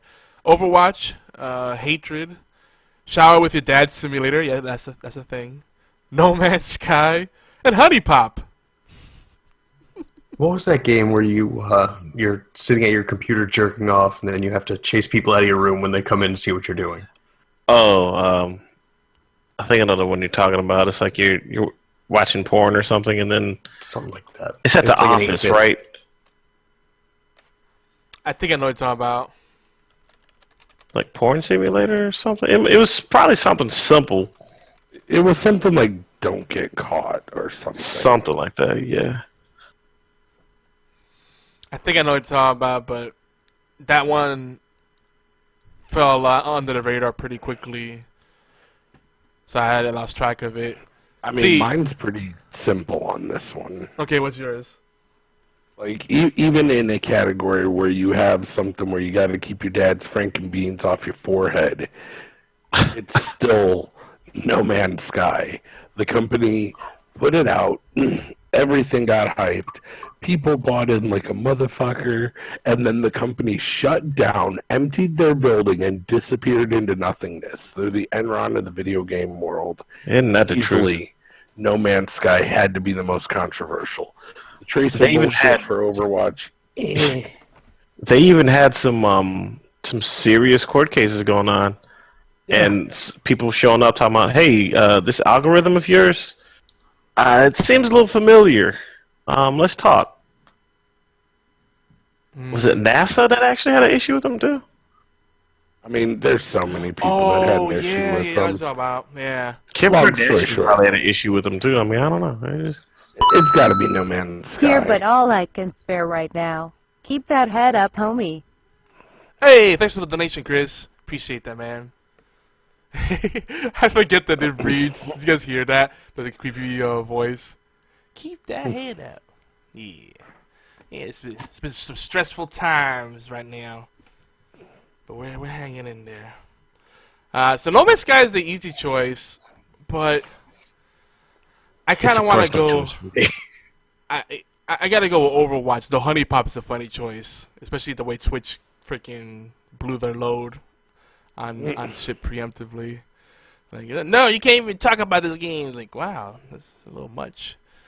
But I gotta say Overwatch, because Overwatch, the stupidity of it all makes it controversial because it makes it worth talking about. Like, the way people overreacted to Tracer's supposedly offensive pose. You mean Tracer's pose that Hanzo also shared? Yeah, and not to mention Symmetra has side booty and ass cleavage and has a huge booty. Tracer had no booty, and it's just a back shot of her. I'm like, that's the victory. Innocent girl wearing yoga pants. Yeah, I don't get it. Like, and then it didn't stop there. We thought we were done with it. I mean, that conversation went on for months. People talking about the victory pose and how Tracer's supposed to be a role model and she does think they're questionable. I'm like, what? What kind of role models do you guys have? And then freaking recently they had the whole thing where they released the comic strips, and now the big thing is that Tracer is a lesbian. He's a lesbian, yeah. Oh my god! Wasn't that already canon for most people anyway? I know, right? Like, have they seen the Overwatch porn that exists? Actually, the ones I watch, she's more of a swinger than bisexual. She's more of a pansexual. She likes bread. She likes pan. She loves doing things with bread. What? I swear to God, one day I'm going to just be sitting here in the Discord talking to someone, and Yogi's going to send me a message. Have you heard about flansexual? I think I may be one of these. It's a person who only wants to eat flan, and it gives them an erection. I guess whatever butters your breadsticks. We'll go with that. Yeah. I mean, It was definitely the dumbest like controversy. Honestly, okay. So here's the thing: I didn't consider HunniePop because I feel on some level that the HunniePop thing was almost like a shoot, like a wrestling shoot. It was a backdoor deal to get them more promotion. Twitch, that thing that all you guys watch, says you can't stream this game. So everyone goes, well, why is it so? What makes it so controversial? Why can't we stream it on Twitch? And people bought into it, and it got its name out there more. Overwatch, dumbest controversy. NA. Hatred, What I about the, didn't hear shit about Hatred. What's that controversy supposed to be? Wasn't that the game where you just went out and you started trying to kill random people just for the sake of being pissed off? Yeah, it was edgy teenager, the game. So they basically just re-skinned Postal 1 and 2? I got you. Postal. That was a good. The Doom hentai mod. They remade, Postal. Oh no, everybody get worried. That's right, Postal. That was the one. I think the funniest Overwatch, going back to that for a second, the funniest Overwatch controversy has been the newest one unfolding with May and how she's not actually fat because people don't understand how coats work. Okay.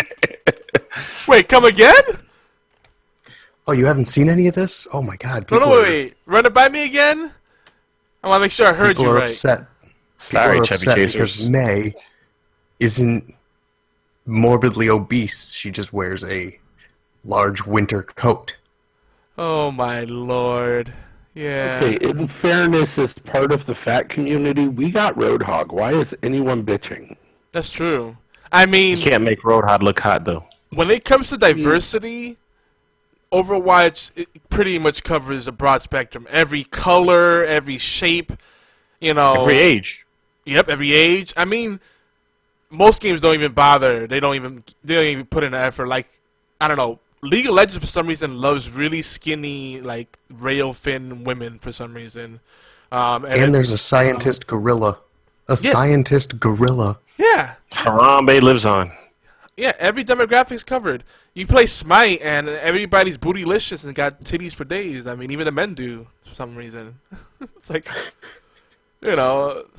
but there's less controversy about that game. For Pete's sake, that game's because there was controversy about how Smite is, and I guess we should throw it in here because this come back up. They did come back up. How Smite is blasphemous and it makes fun of religion, but they try to say, oh no, it's just fiction. But then they're like, so people are like, well, where's Jesus? I don't care. Make Jesus a playable character. I'm a Christian. I'll find that. I think that'd be great. Okay, for a half a second there, almost had the worst comment on the face of the planet. It's that whole, oh, where's Jesus? Well, he's waiting for his respawn timer to run up. So, gonna be here a while. So you can't have Muhammad, though. Right. That's the thing. You would cause way too many problems if you throw Muhammad in there. Yeah, I mean, that's really asking for trouble. Though, I mean, that'd be great. Why not? I will play Smite, and I will only be Jesus. Dude, it'd be so because great. that will be hilarious. Especially if he's a tank, not a healer. Oh, God. That's I mean, they can even just say, oh, that's not Jesus, it's Jesus. It's okay, guys. Oh, okay, that's cool. His last name is Gonzalez. Then everybody would be like, all right, cool, bro. That's fine. Then he's a Mexican. I'd be like, what pantheon is this guy from? Órale, he be the first Mexican pantheon. Because they have like the Aztecs and stuff. So I mean, That's true. Yeah. Chris said so. He's gonna mow his lawn. Yep, pretty much. Dang.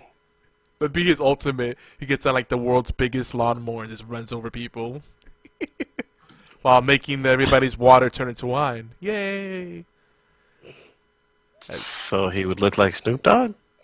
Yeah, there you go. Can Snoop Dogg be in the video game too? He's in Tekken. I don't see why not. Just throw him in there. For shizzle my nizzle. He is in Tekken. So in spite of all that, I still go with Overwatch just because the nature, the ridiculousness of how stupid the controversy is makes a good conversation. And you know, as much as you want to ignore it, you can't help to talk about it because it's just like it's so dumb. You know, it's so Can I bring up ridiculous. one thing real quick, just before we go off of it, because I just thought about this. what's that? Who said they wanted Snoop Dogg and Smite? Me? I believe there's a Snoop Dogg announcer pack on Smite. Oh god. I believe they released it before, during the Odyssey last year. I think we got a Snoop Dogg announcer pack. See, you're already Almost one as step good as there. him as a playable character. He's halfway there. Good. You know, they laid the groundwork. They're just gonna take the Tekken skin out and put it in the game. That'll work too. See, I think it has to go to Overwatch because anything that happens in that game seems to turn into a controversy. Yeah, it's crazy. That's how pervasive that game is. That even people that don't play it getting involved in the conversation. That offends me. Like, oh boy. I'm going Most to of the do people it that hentai scream mod. that offends me aren't playing the game anyway, but that's a different. It's, But HunniePop, though, yeah, HunniePop. the fact that it's banned on Twitch just kind of makes me upset because I want to watch a streamer just get uncomfortable. It's hilarious. Twitch, Like watching YouTube videos of that, and just watching the person playing it just get visibly uncomfortable because they're being filmed while playing this game. It's fantastic. Well, And and seeing it live, dude, they wouldn't even let people stream the Steam censored version, not the DRM-free standalone version of the game, which is, you know, that shit's TNA all over. that's And wild. Yeah. fun fact, before that game came out, when we were still streaming actively and we were getting a lot of traction on Twitch, the developers of HunniePop joined our channel and they wanted us to promote it for them. It was the most funny thing in the world. And we got in touch with them, and then Twitch was like, nope, can't do it. Like, fuck. I would have promoted the hell out of that game. Dude, Oh, dude, I mentioned it every chance I got. Like, I bought the game, I mentioned it at every opportunity. You couldn't blink twice without me going, so loud, HunniePop, right? I love puzzle games, HunniePop. by the way, if you don't know what HunniePop is, imagine those Japanese dating sim novel type games mixed in with a match 3 game, and then you might have a good idea. Or if you ever played one of my favorite, what was the game called? Cobra Mission. Anyone remember that game? No. It was a JRPG where you had like the little overworld, and you had to go in dungeons, and you had like turn-based battles, and all, you know, like all the tropes of JRPG. But you like hit people with things like floppy dildos and whips, and you did bondage, and like it was great. Like, because if you didn't know how to find the weak points of the enemies, they would actually get pleasure from the pain you inflicted on them.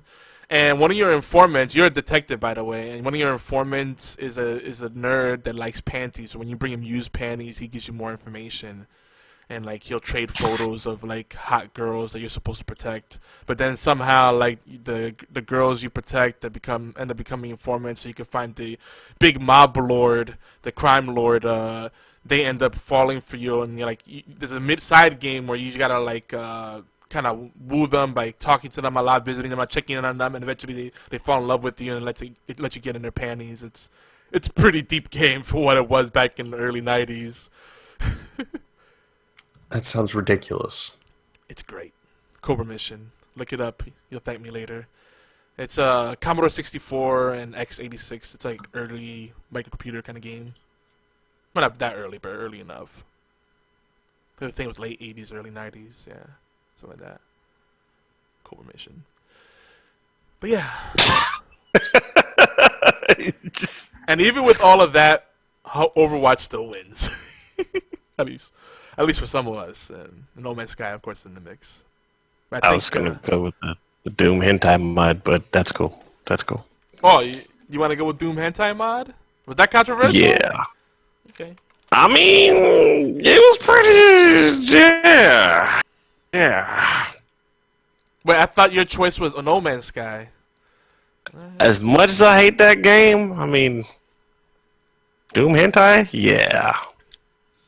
Oh, Chris has a good one that we forgot to mention in the list. I knew we missed one. Pokemon Go.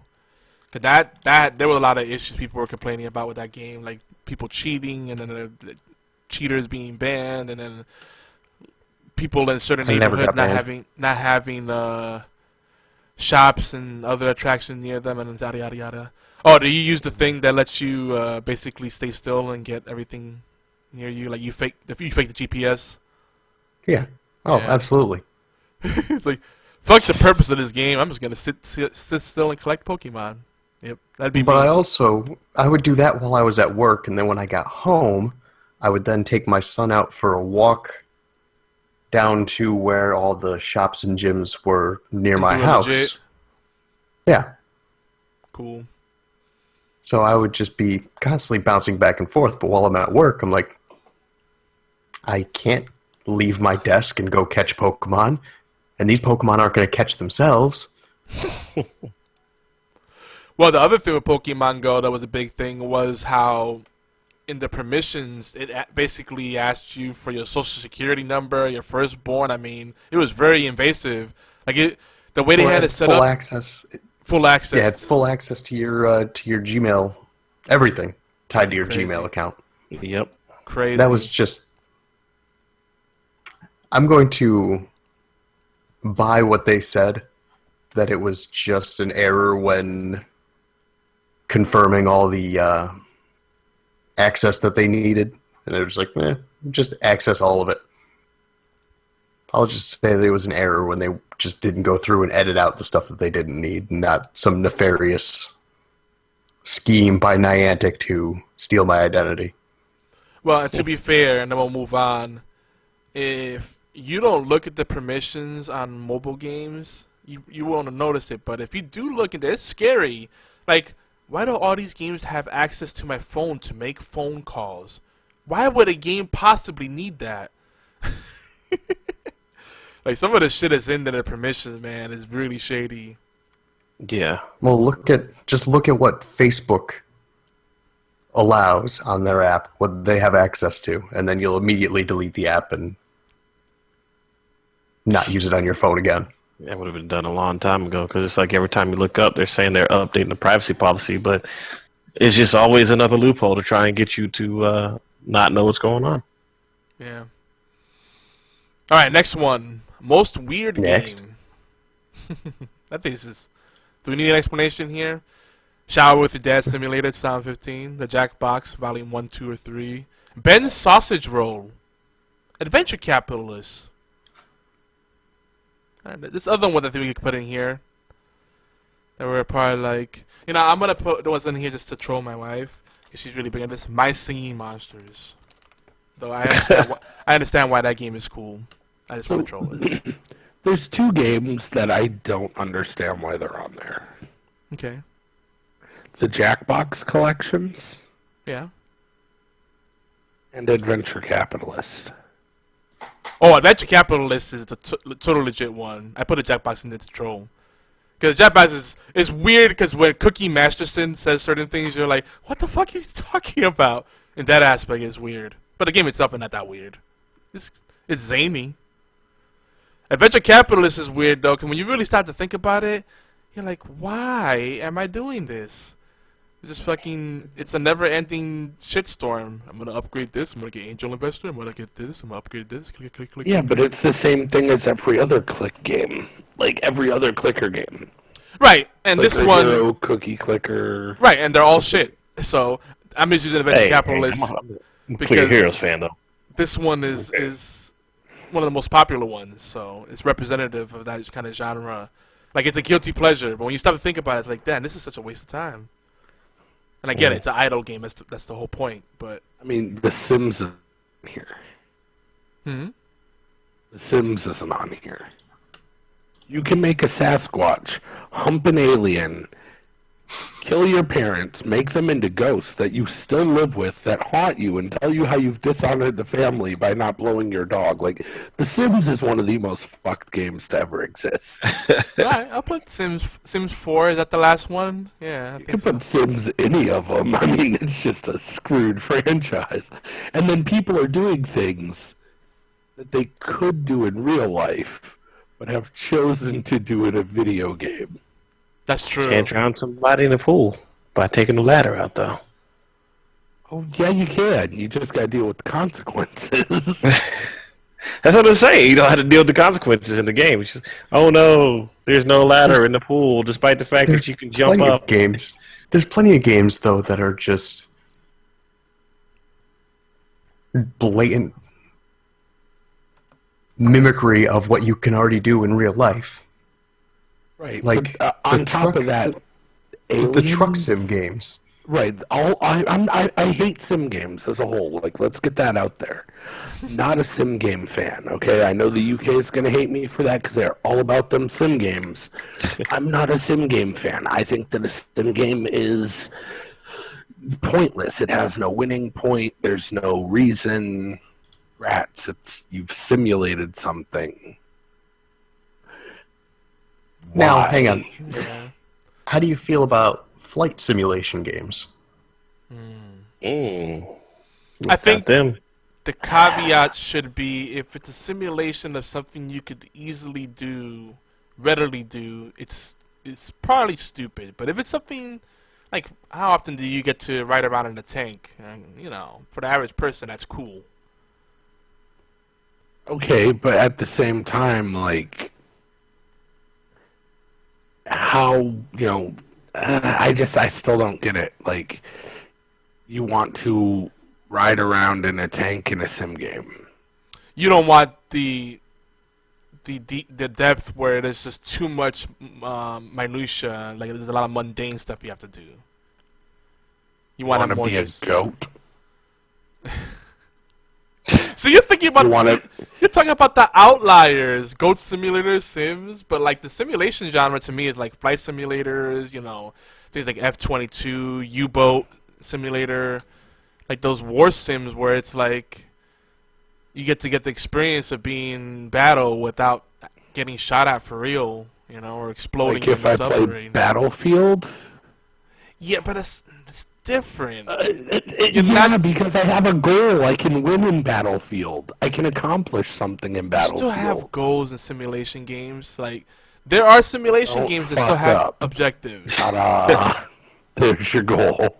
No, not all simulation games are just sandbox, do whatever you want, and no purpose to this other than simulating the experience. But that is a good portion there are. But anyway, we're getting sidetracked. It's the most weird game. Let the boy go, Yogi. Just let the boy go. Yeah, this is a lost cause. I get it. He's a license. Yeah, there's no saving this one for you. Yeah, it's like I don't like games that only exist to tell a story and the gameplay sucks. If the gameplay sucks, like, I hate that argument. I'm sorry, like that drives me nuts. Like, and no one's gonna change my mind on this. Like, oh, but it tells a great story. Yeah, but it's not a fun game. Like, you know, Like I was having a conversation with my friend earlier today. We were talking about The Last of Us. yeah. Oh God, another good example. I hated that game. Yep. Hated it. Story was amazing. The way that the story was told was fantastic. The gameplay was recycled, boring garbage. Mhm. That's not a good game. It's not. You fail at step number 1 of being a game. You know, and I think the best way I could describe it is, imagine playing Dungeons and Dragons or any D20 based game where the core experience is the weaving of a narrative, a shared narrative, right? But it's still a game at its core, right? It doesn't forget it's a game. But imagine if you play Dungeons and Dragons and the way that you play it is there's no rulebook, you know, there's no character classes, no dice, no paper. You just pull shit out of your head, and your DM just decides if he's gonna allow it or not. That sounds like fun. You just described a Renaissance fair. Yeah. Please, gag me. Like, think about it. You just described no turkey legs, though. You ain't got no turkey legs. Well, shit, there's no turkey legs. I get to pull shit out of my ass. There's turkey legs. I'm fat. Deal with it. I just described my You want to eat a turkey leg that just came out of your ass? Just... Yo, I'm man. going to feed you the one that came out of my ass. No, you're I'm not, gonna eat because my intelligence level is too high to allow myself to eat that turkey leg. Yes, but judging by that stammering over your own words, your charisma level is low enough that I could outwit you. All right, I'm gonna need a little you. bit of condiment. Fatal, you have advantage on this roll. I want you to roll 2d20 for a saving throw. Actually, There no, are no WarChild dice. has to do the Remember, saving you throw set the because he's rules. stumbling. He's the one stumbling. You need the saving throw, WarChild. You roll 2d20. You keep the I'm just highest gonna roll. spin this magical fan over here, and I'm gonna roll 50, and that's gonna basically make me safe. Oh shit! Automatic. But you can only use that move once a week. So now for the next 7 days, you can't use that move, yo. Well, that's okay, because I've got a time machine as well, and I can go back to the week, so I can use it again. Man, that sounds like such a good game. We're making the rules I up as we wonder- go along. I want to roll sleight of hand to steal his time machine. I then rename it the TARDIS and convince David Tennant to take it away. I won't allow it because Donald Trump, and I'm the DM. But the wall can't stop it. I chose to go left. And Beard decides to just click a button. He could escape. Like, I'm leaving this channel. I wasn't paying attention to half of what just happened. Yeah, I just heard like a click, like you're And then fiddling with he ends something. up eating the chicken leg, or turkey leg. Game over. Alright, so No, I'm not hungry. No, thank you. Unicorn Poopies, guys, for weird game. Just shoot out which one you picked real quick. This game we were just playing. Yeah, whatever we just created. The no rules D&D. The Sims 4. I'm going Sims 4, 100%. Alright. We were playing the D&D simulator. That's what happened. Alright. No rules D&D, that's WarChild's answer. And I'm gonna go with Shower with your dad simulator because I still can't believe that's a thing. Yeah, I'd have to go with that one too. That just seems weird on so many levels. But I'm gonna say Adventure Capitalist. I still find games like that so weird. Like, it's like, wow, why? There's so many other things you could be doing. But it's not a game I'm time. going to see at Alabama Con. Throwing that out there. It's There you there. go. So much hate from Georgians against Alabama folks. It's funny. It's like, yeah, Alabama, they're inbred. Who's more inbred, folks in Alabama or West Virginia? You gotta get up with the racism. I'm not up with it. But is it really racism if it's talking about inbred people? Sure, why not? They're a race. They're called the inbreds. They get a +10 to incest. Yeah, That's a stat? that's a stat. But that It's a substat Wouldn't of that kill your- charisma. that's going to kill your intelligence, though, because for every generation you get dumbed down. It kills the intelligence for future generations, but for the immediate generation, not necessarily. But you only get dumber every generation. Okay, I'm sorry. Moving on. Unicorn What Poopie. if they have flipper hands and can't roll the dice? God, there are no dice. There are no dice. Well, then how do they play rock, paper, scissors? I mean, paper's coming. They make it hand like a Disney cartoon, It's like if you fold that flipper up into a rock. It looks weird. It's doable. Right. We got another category, folks. This is for the Unicorn Poopie, though. Go to the game with the most engaging story. And again, this is relative to our community. What we've been talking about, necessarily what the mainstream or common folk opinion is. So we're probably gonna ruffle some feathers here. And again, we apologize in advance. But these are some of the nominees so far: Titanfall 2, Gears of War 4, Recore, Final Fantasy 15. I got you, Beard. I got you. Firewatch. I was gonna go ahead and vote on Firewatch for Chris, just because I know he's a big fan of it. But you guys have any other ones? Any games you played 2016 that had a really compelling story that just made you want to Enter keep the playing? Gungeon has a great story. The what? Enter the Gungeon has a great story. Maybe. I haven't figured it out yet. Okay. Probably Alright. not. Let's be Fatal. As much as you hate these type of games, I've got to say the beginner's guide. Okay. All right. And Warchild. Is that It's the most engaging story? Yeah, most engaging story. If you don't have one on the list, you can pick it. Well, I mean, Gears 4 was actually pretty engaging. I'll give you that. I've never really had any issues with the Gears storyline. Yeah. Okay. Plus, I mean, they can easily continue with what they've get thrown out there. So, yeah. All right. So those are your picks then. You guys are you sound pretty set. So we got Gears of War 4, Beginner's Guide. Beard, what are you leaning towards? Is it Final Fantasy 15 or is it something else? I'd give it to 15 because I really did enjoy that story. I enjoyed that game quite a bit. And what do you have to say to people that say that the game seemed rushed at the end and that the ending was disappointing? Quick response. Go. Then the game wasn't for you. That's such a good catch-all. Well, it wasn't for you, So waiting obviously. for him to say, like, suck it, nerd. You wanted it to be something quick and concise. It wasn't for them. They missed the point. That's kind of like when You you want try to to be explain. pretentious and be like, "Well, you didn't get it." It's like Bada when boom. Realest guy in the room. It's kind of like when someone asks you to explain something and then you're frustrated because they're not getting it, and you just go, "You know what? This is not for you. Yeah, this is not for people like you." What are you trying to say? What? You wouldn't get it anyway. What? Just go You back in don't the, like go back in the corner. Eat that JRPGs, accept Popeye. it. It's okay. Or eat that popsicle. It's okay. Go back in the corner. Don't worry about it.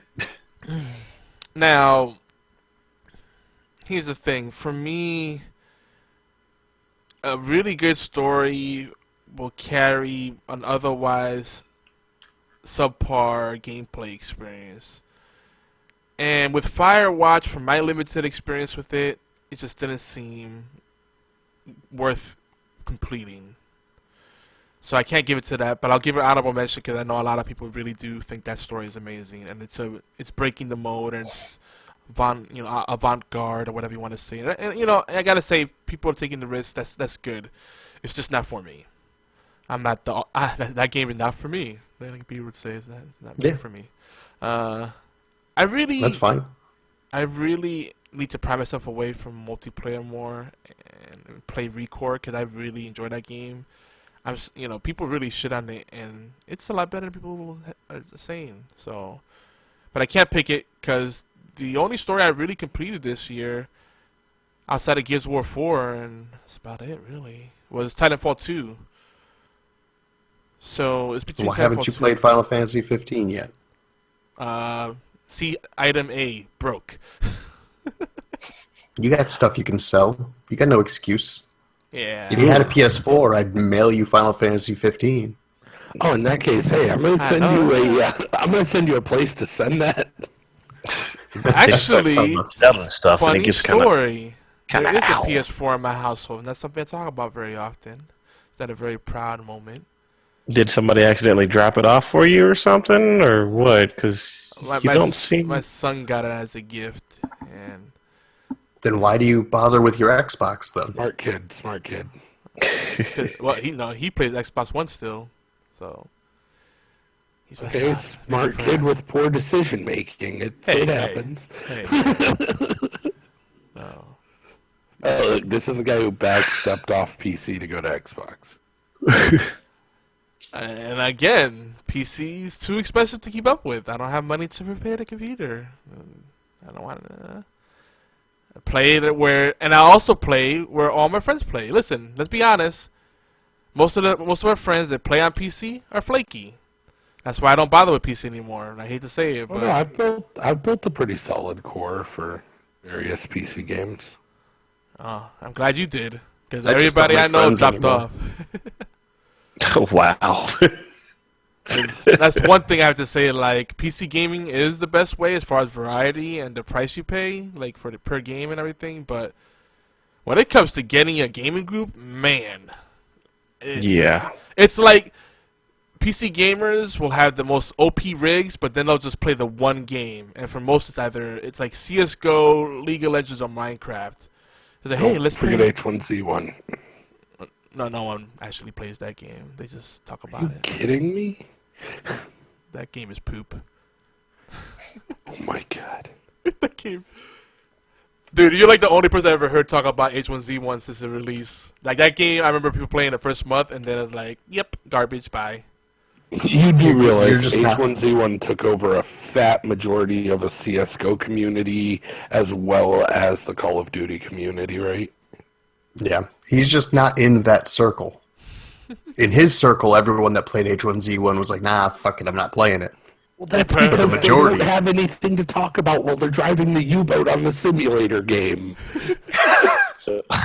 Wow. I just didn't like H1Z1. I didn't find it fun. It's like, it's DayZ with more polish. I mean, it's cool, but It's not even that anymore. Yeah. What? It's Are you talking King about of the King of the Kill. Kill or Yeah. H1Z1? That's proper? what H1Z1 is That's now. what H1Z1 is now. If you had H1Z1 before, it is now King of the Kill. I thought they They made got two rid of the separate zombie games. stuff. Oh, okay. No, I it thought is they all just branched King of the it. Kill. Okay. Maybe I'll try it Because out. The because the Battle Royale became the new it thing. Yeah. Mhm. Yeah. Mm. It makes sense. Obviously, we're running in completely different social circles.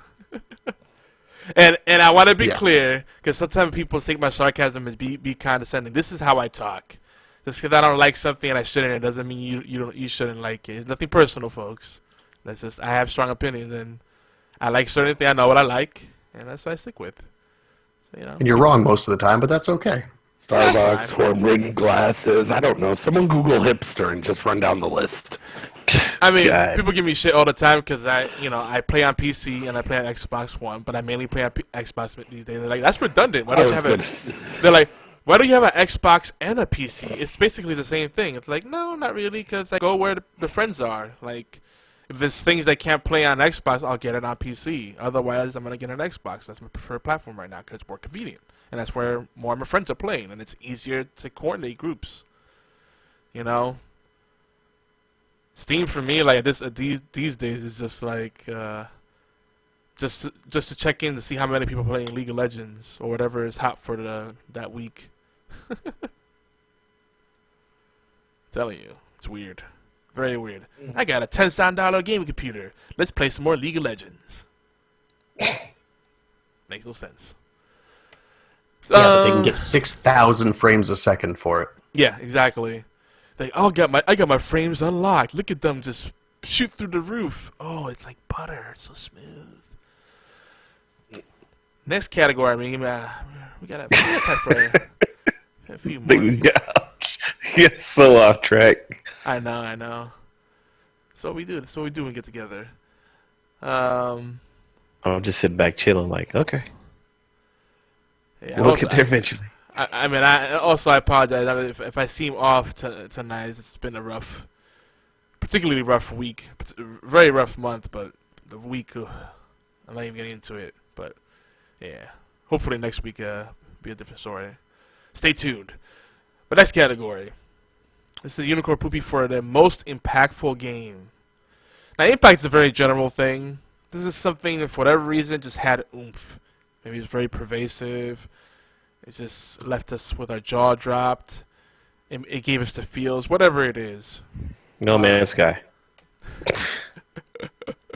Okay. Well, yeah, that game had an absurd amount of impact, like a crater, like a meteor into a planet. I know my jaw was dropped and then I see. clenched in anger. So No Man's Kicked a Sky, lot of people in the No Man's Sky, Titanfall 2, Gears of War 4, that Dragon Cancer, Overwatch, and Firewatch. That's what we have so far.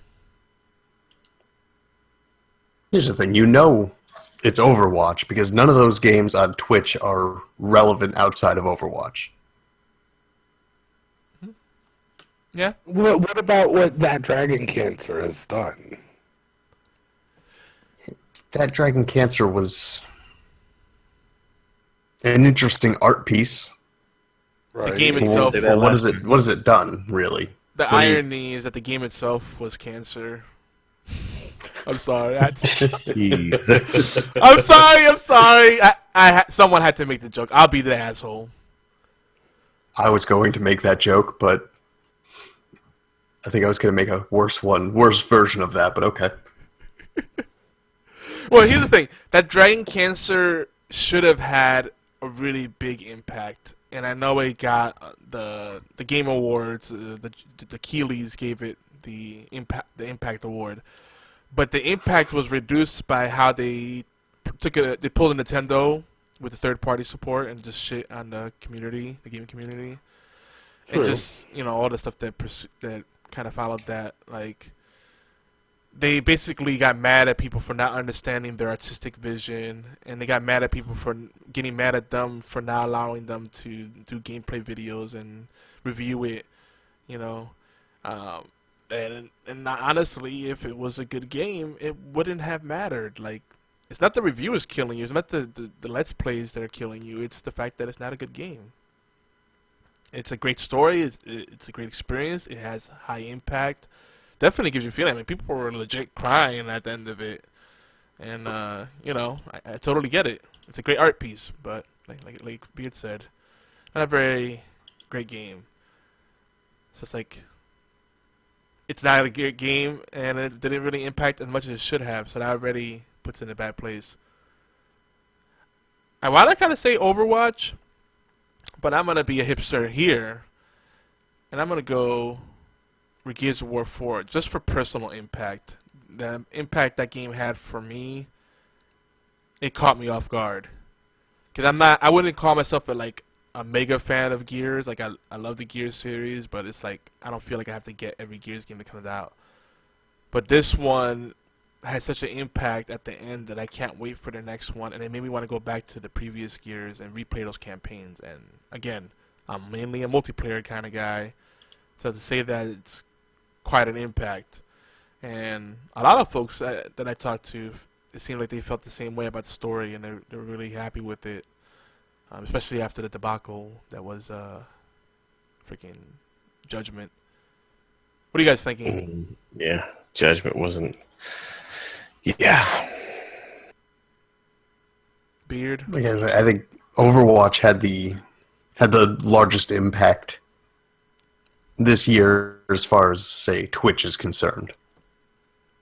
Yeah, and also there's other games trying to be like Overwatch, like Paladins.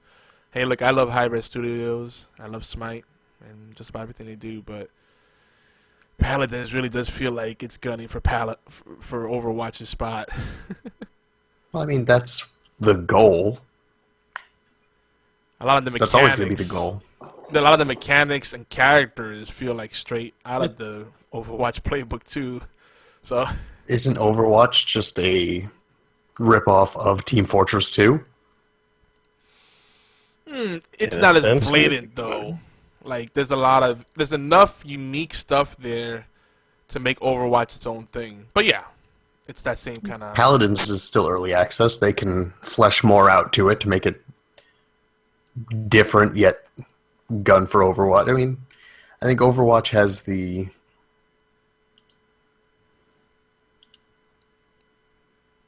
Come on, words. Overwatch has, yeah. I got nothing. It's 1 a.m. I'm still drinking coffee. I feel you. Trying to keep going. So, but Overwatch has the appeal, I guess you could say. Yeah, Overwatch is. The game's been out for almost a year now, and it's still relevant. It's still top of the boards on Twitch. Yeah. Yep. I But mean, that's long-lasting impact. It's not even like a one and done. A lot of games have impact, but then after their initial punch, it's like boom, their oomph is gone. What are you Yeah. thinking, Oolong?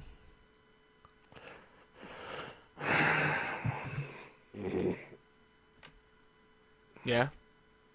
So I haven't finished Gears of War 4. Well, that is a shocker. Like, I started it, and I got to a point, and I was like, okay. No, like, I finished all the other Gears of War games.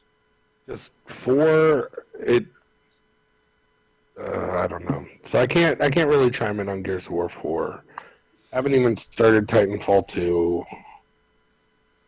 It's either Overwatch or No Man's Sky. No Man's Sky had a negative impact, and Overwatch had a relatively positive impact. All right, so we'll go to positive one. Let's try to keep it positive. Yeah, flip a coin. Like, All right, Warchild, what are you thinking? Are you still sticking with No Man's Sky? Doom. Doom? Because, I mean, it's the nostalgia factor and the fact that they just brought the game back and actually made it viable again instead of, like, that bootleg Doom 3 game. And the I still like many that game. instances.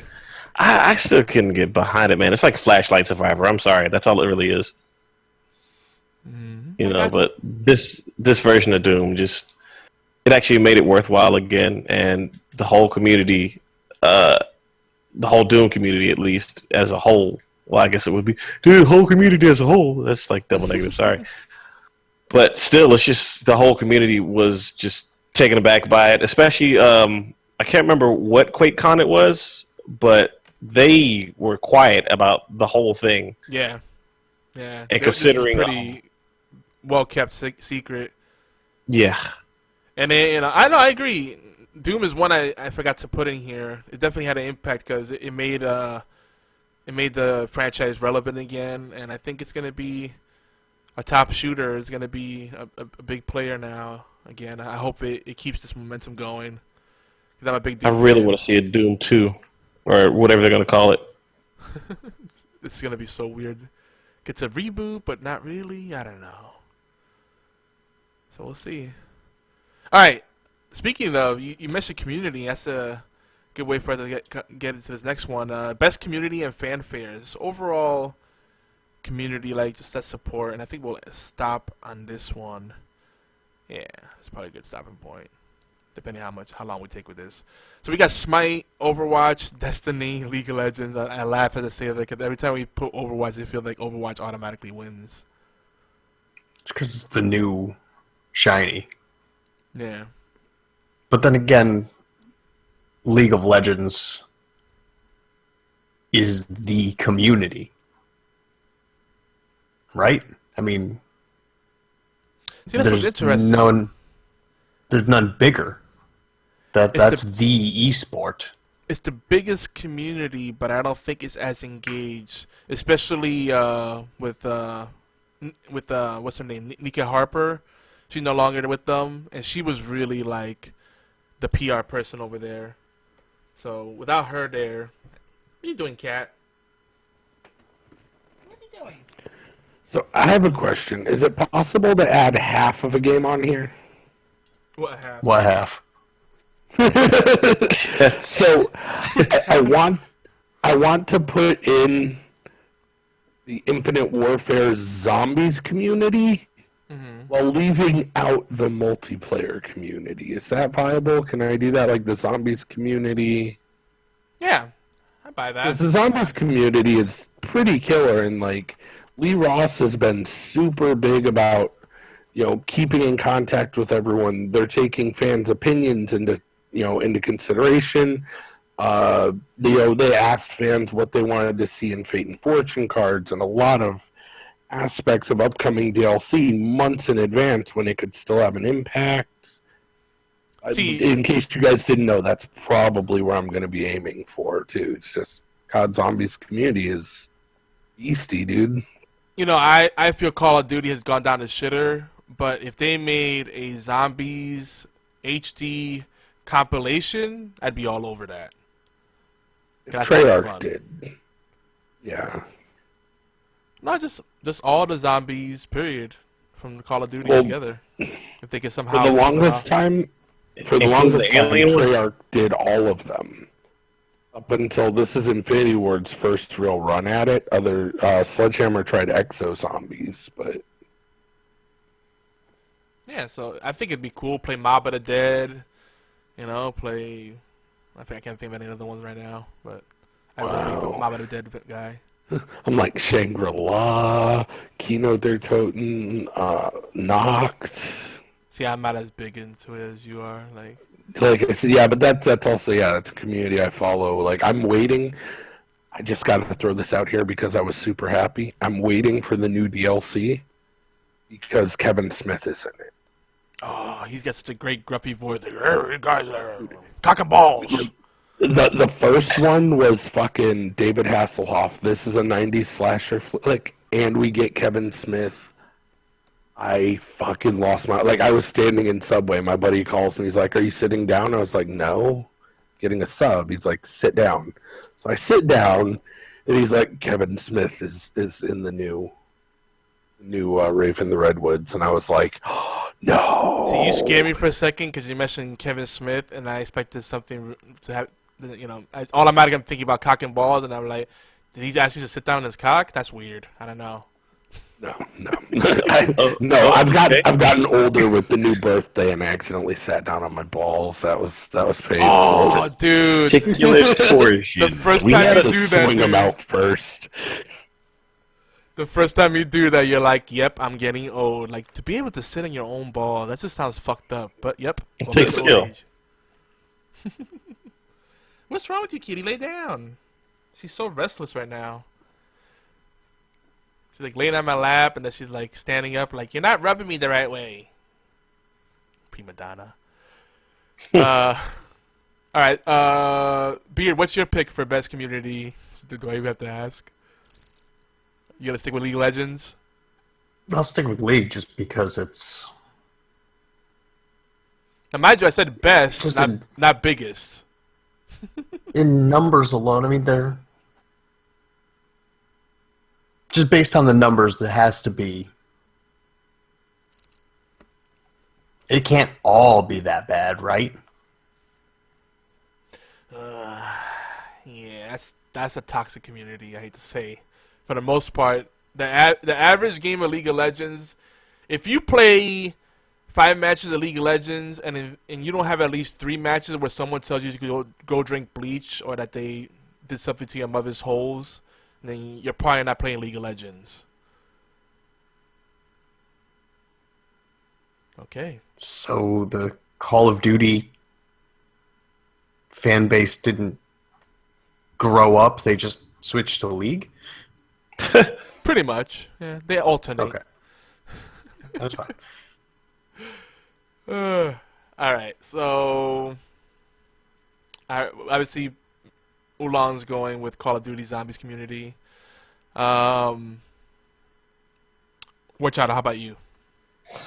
I have to go with Destiny because, you know, it's not the best game, but at least they're realizing, like, oh, crap, we effed up, so we got to do something about it. Yeah. And I will say it's gotten progressively better. Another one that's kind of the same is The Division.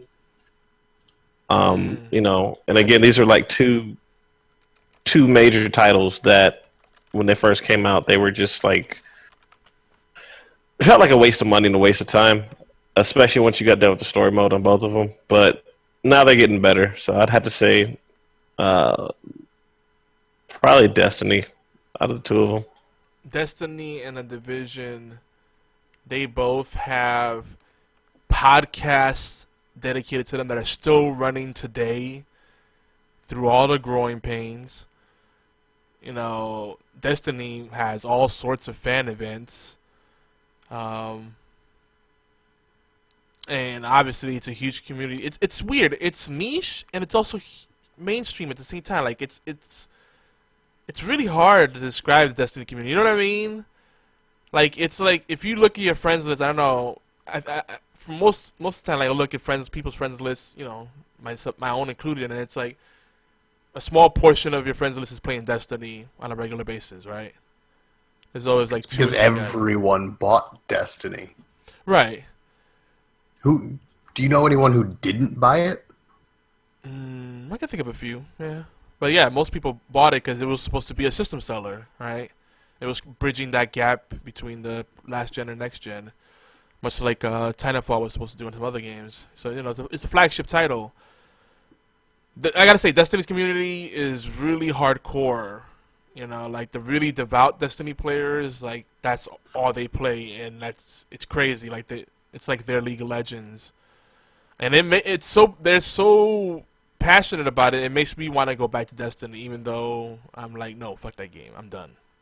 I think I kind of unwittingly or unknowingly play it because it's not like your typical shooter. Because I'm over here, I'm flying through, just developing my own playstyle, kind of.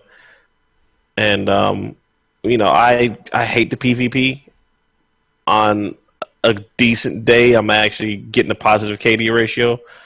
But imagine we're talking about the community, though. Focus on the community and the fanfare, like the stuff around it. That even when you're not playing the game, pulls you back in. That's the key thing to worry about here.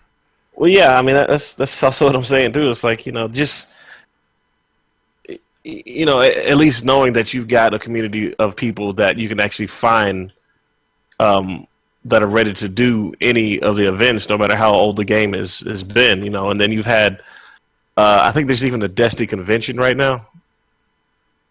So yeah, there's just so much that you get curious about that you want to be involved in, to the point where it feels like it doesn't end, because it's like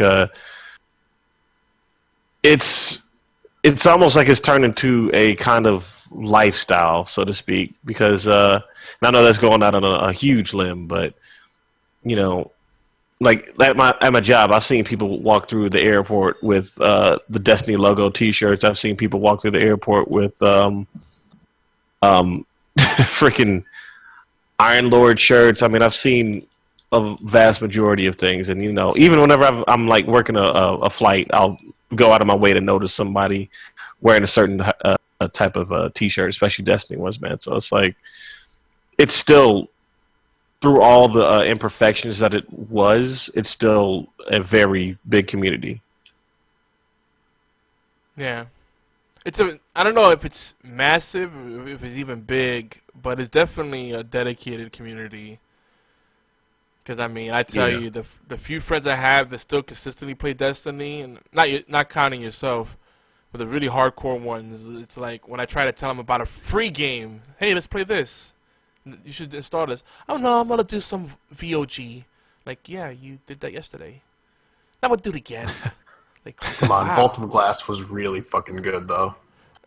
But it's just so weird to me. It's like, man, you just do the same thing every day, like, and that's the thing that I find that I fell out of love with Destiny. Is like I realized how shallow it was. Like, it's a great game, but I would have liked it better if it had all the DLC it has today for the price that I paid for it to begin with. Call me an asshole. Mm-hmm. That's kind of how I feel. It's true. It's true. It's not perfect, but they're working on it. I mean, it only took them 3 years. I'm kidding. It only took them 2 years. But seriously though, I want to give it to Smite.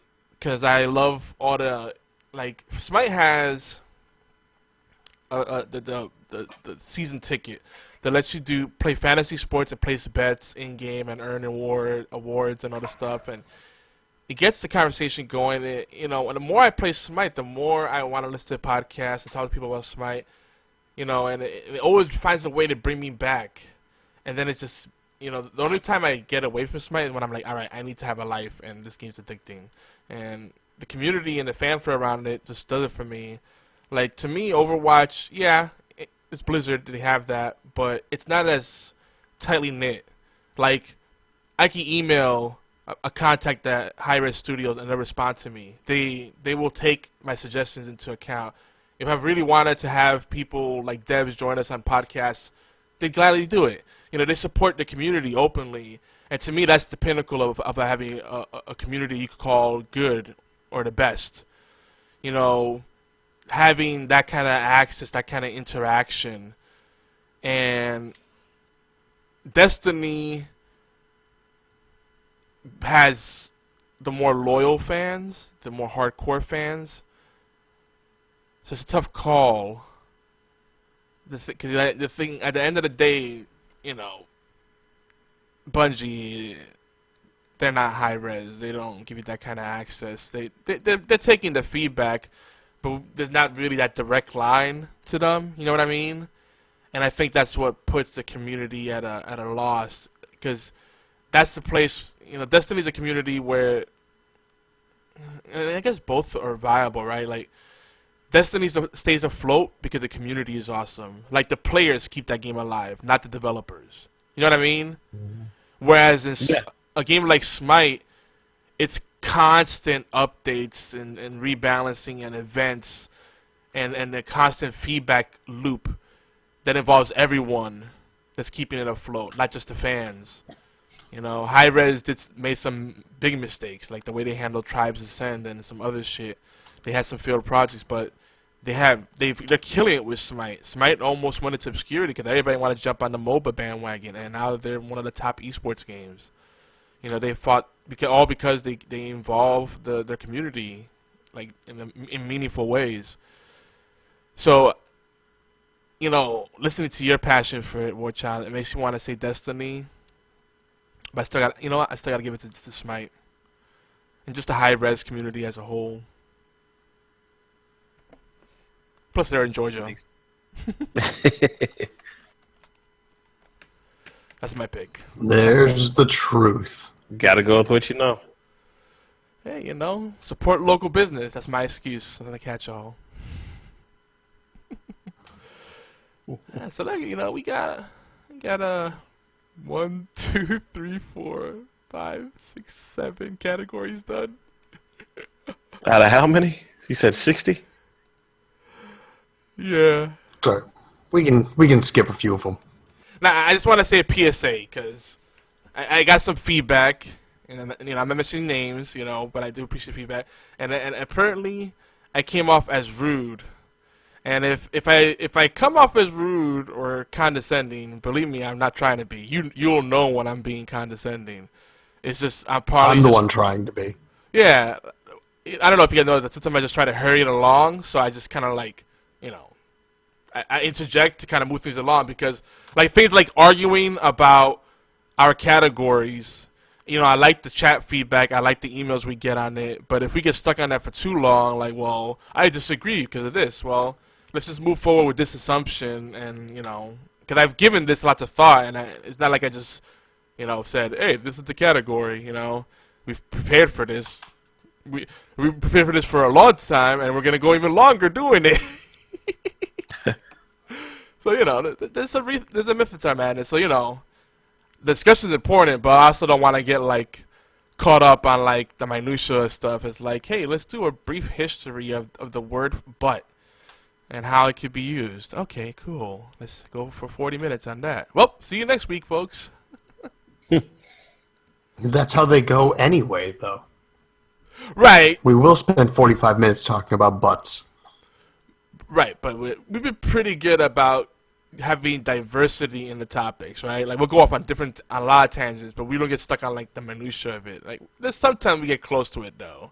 Like, when we went to the MOBA thing, that was like, all right, let's not get into this debate, like, too much deeper, because, you know, that took, like, almost a half hour just debating, you know, what's a MOBA and what's a hero shooter, and, you know, we could argue that till we're blue in the face.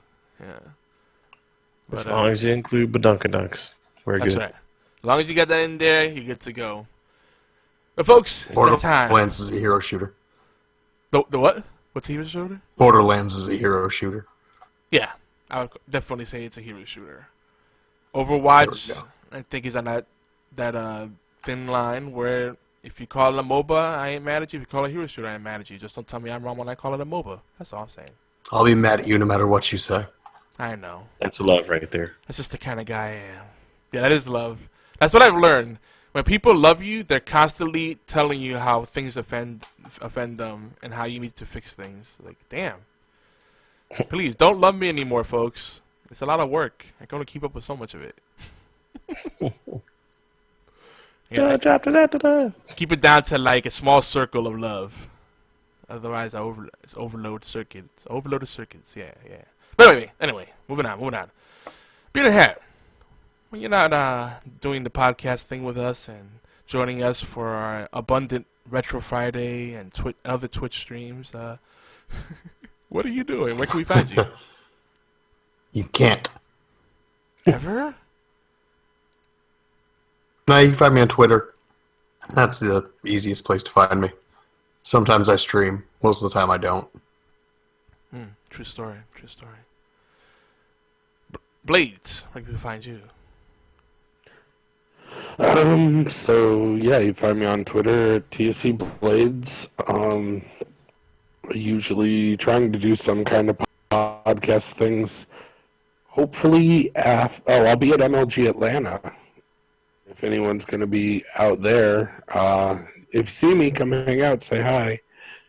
And that includes you, Yogi, and Hint. But I'm gonna try. Yeah, we'll talk off air. It's a lot of shit going on right now. yeah, that's all good. But let's see, what else? After Atlanta, I'm going to be trying to get YouTube going, but I'll talk about that next time I'm on here, which I'm sure isn't that far off. And then doing all the other podcasts. There's still more Unicorn Poopies, man. Still more Unicorn Poopies. Unicorns must eat a lot, because it doesn't look like these are ending anytime soon. They do eat a lot. Yeah, fun fact, unicorns are cannibal. That's why it's hard to see unicorns, because they kill each other at a rapid rate. It's pretty sad. I just made a bunch of people really depressed. Duly noted. Morbid much? And doing things with Top Star Esports. Okay, and I'm done. All right. WarChild. How about you? Like usual, hit me up at WarChildGames.com. I'm on Twitter. I am on, mainly Twitter, and hit me up on my website, WarChildGames.com. Come play games. I'm trying to do more of the streaming thing, but it has been a long time. I need to update my website. Last thing I did was did a what do you call it? A podcast, Gamer Dad podcast. So working on that right now. SoundCloud, yeah, Warbound Radio, for real. Yeah, catchy. And yeah, I'm YogiZilla everywhere, and I want to encourage everybody. You know what? This goes out. I gotta take my own advice too. Establish, the main reason we have this network, GeekyAntics, you can Google us, you Bing us, you can find all our stuff, is to create that support system. This is what people need to understand. It's a support system before anything else. That's where the community is born from. So, rather than doing things on your own, ask people for help. Because if you don't ask, you're not gonna get it. Like, we could be a lot more productive if we all just work together. And there's a lot of solo projects going on, but it's not a hint at anybody, so no one write me an email like, are you hinting at me? Like, no, it's something I noticed in myself too, so I'm speaking from my personal life. Let's collaborate more, because we get a lot more done if we just overlap and complement our efforts rather than just trying to do it all ourselves and burn ourselves out. And that's where I'm at right now. I'm like burnt out to hell. Like, I just tried to be Superman, and I'm like, ugh, need to recharge my batteries. And you end up being Bizarro. Yeah. So, yeah, that's just stalk me, YogiZilla, and we can play some games, Xbox Live. You can hit me up on Twitter, all that stuff. But yeah, next week we'll come with more Unicorn Poopies. Hopefully, I'll be more energetic, and we'll be more concise as a team. Yeah, that's never gonna happen. Just a little more concise. I feel you about the energy. It's been an interesting week. Yeah, I think everybody's getting sick, and it's been kind of one of those weeks. It's an off week, So yeah, don't read too much into it, people.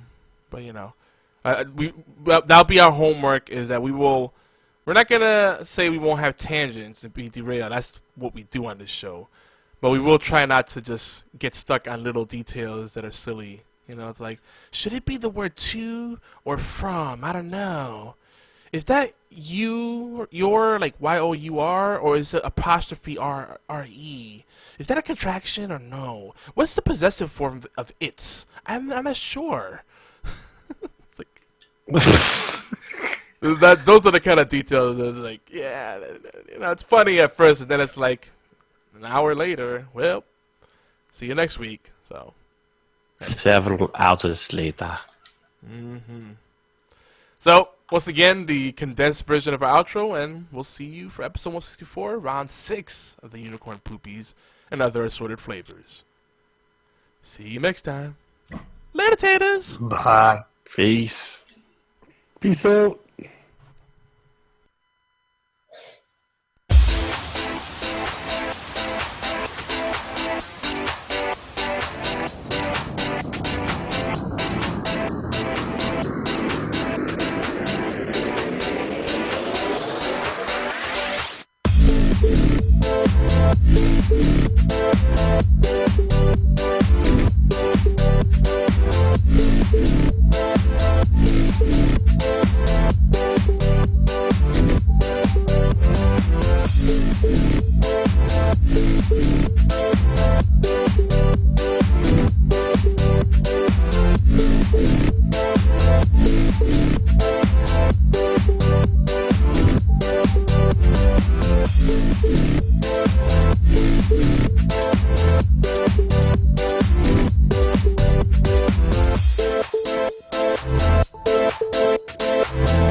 Bye.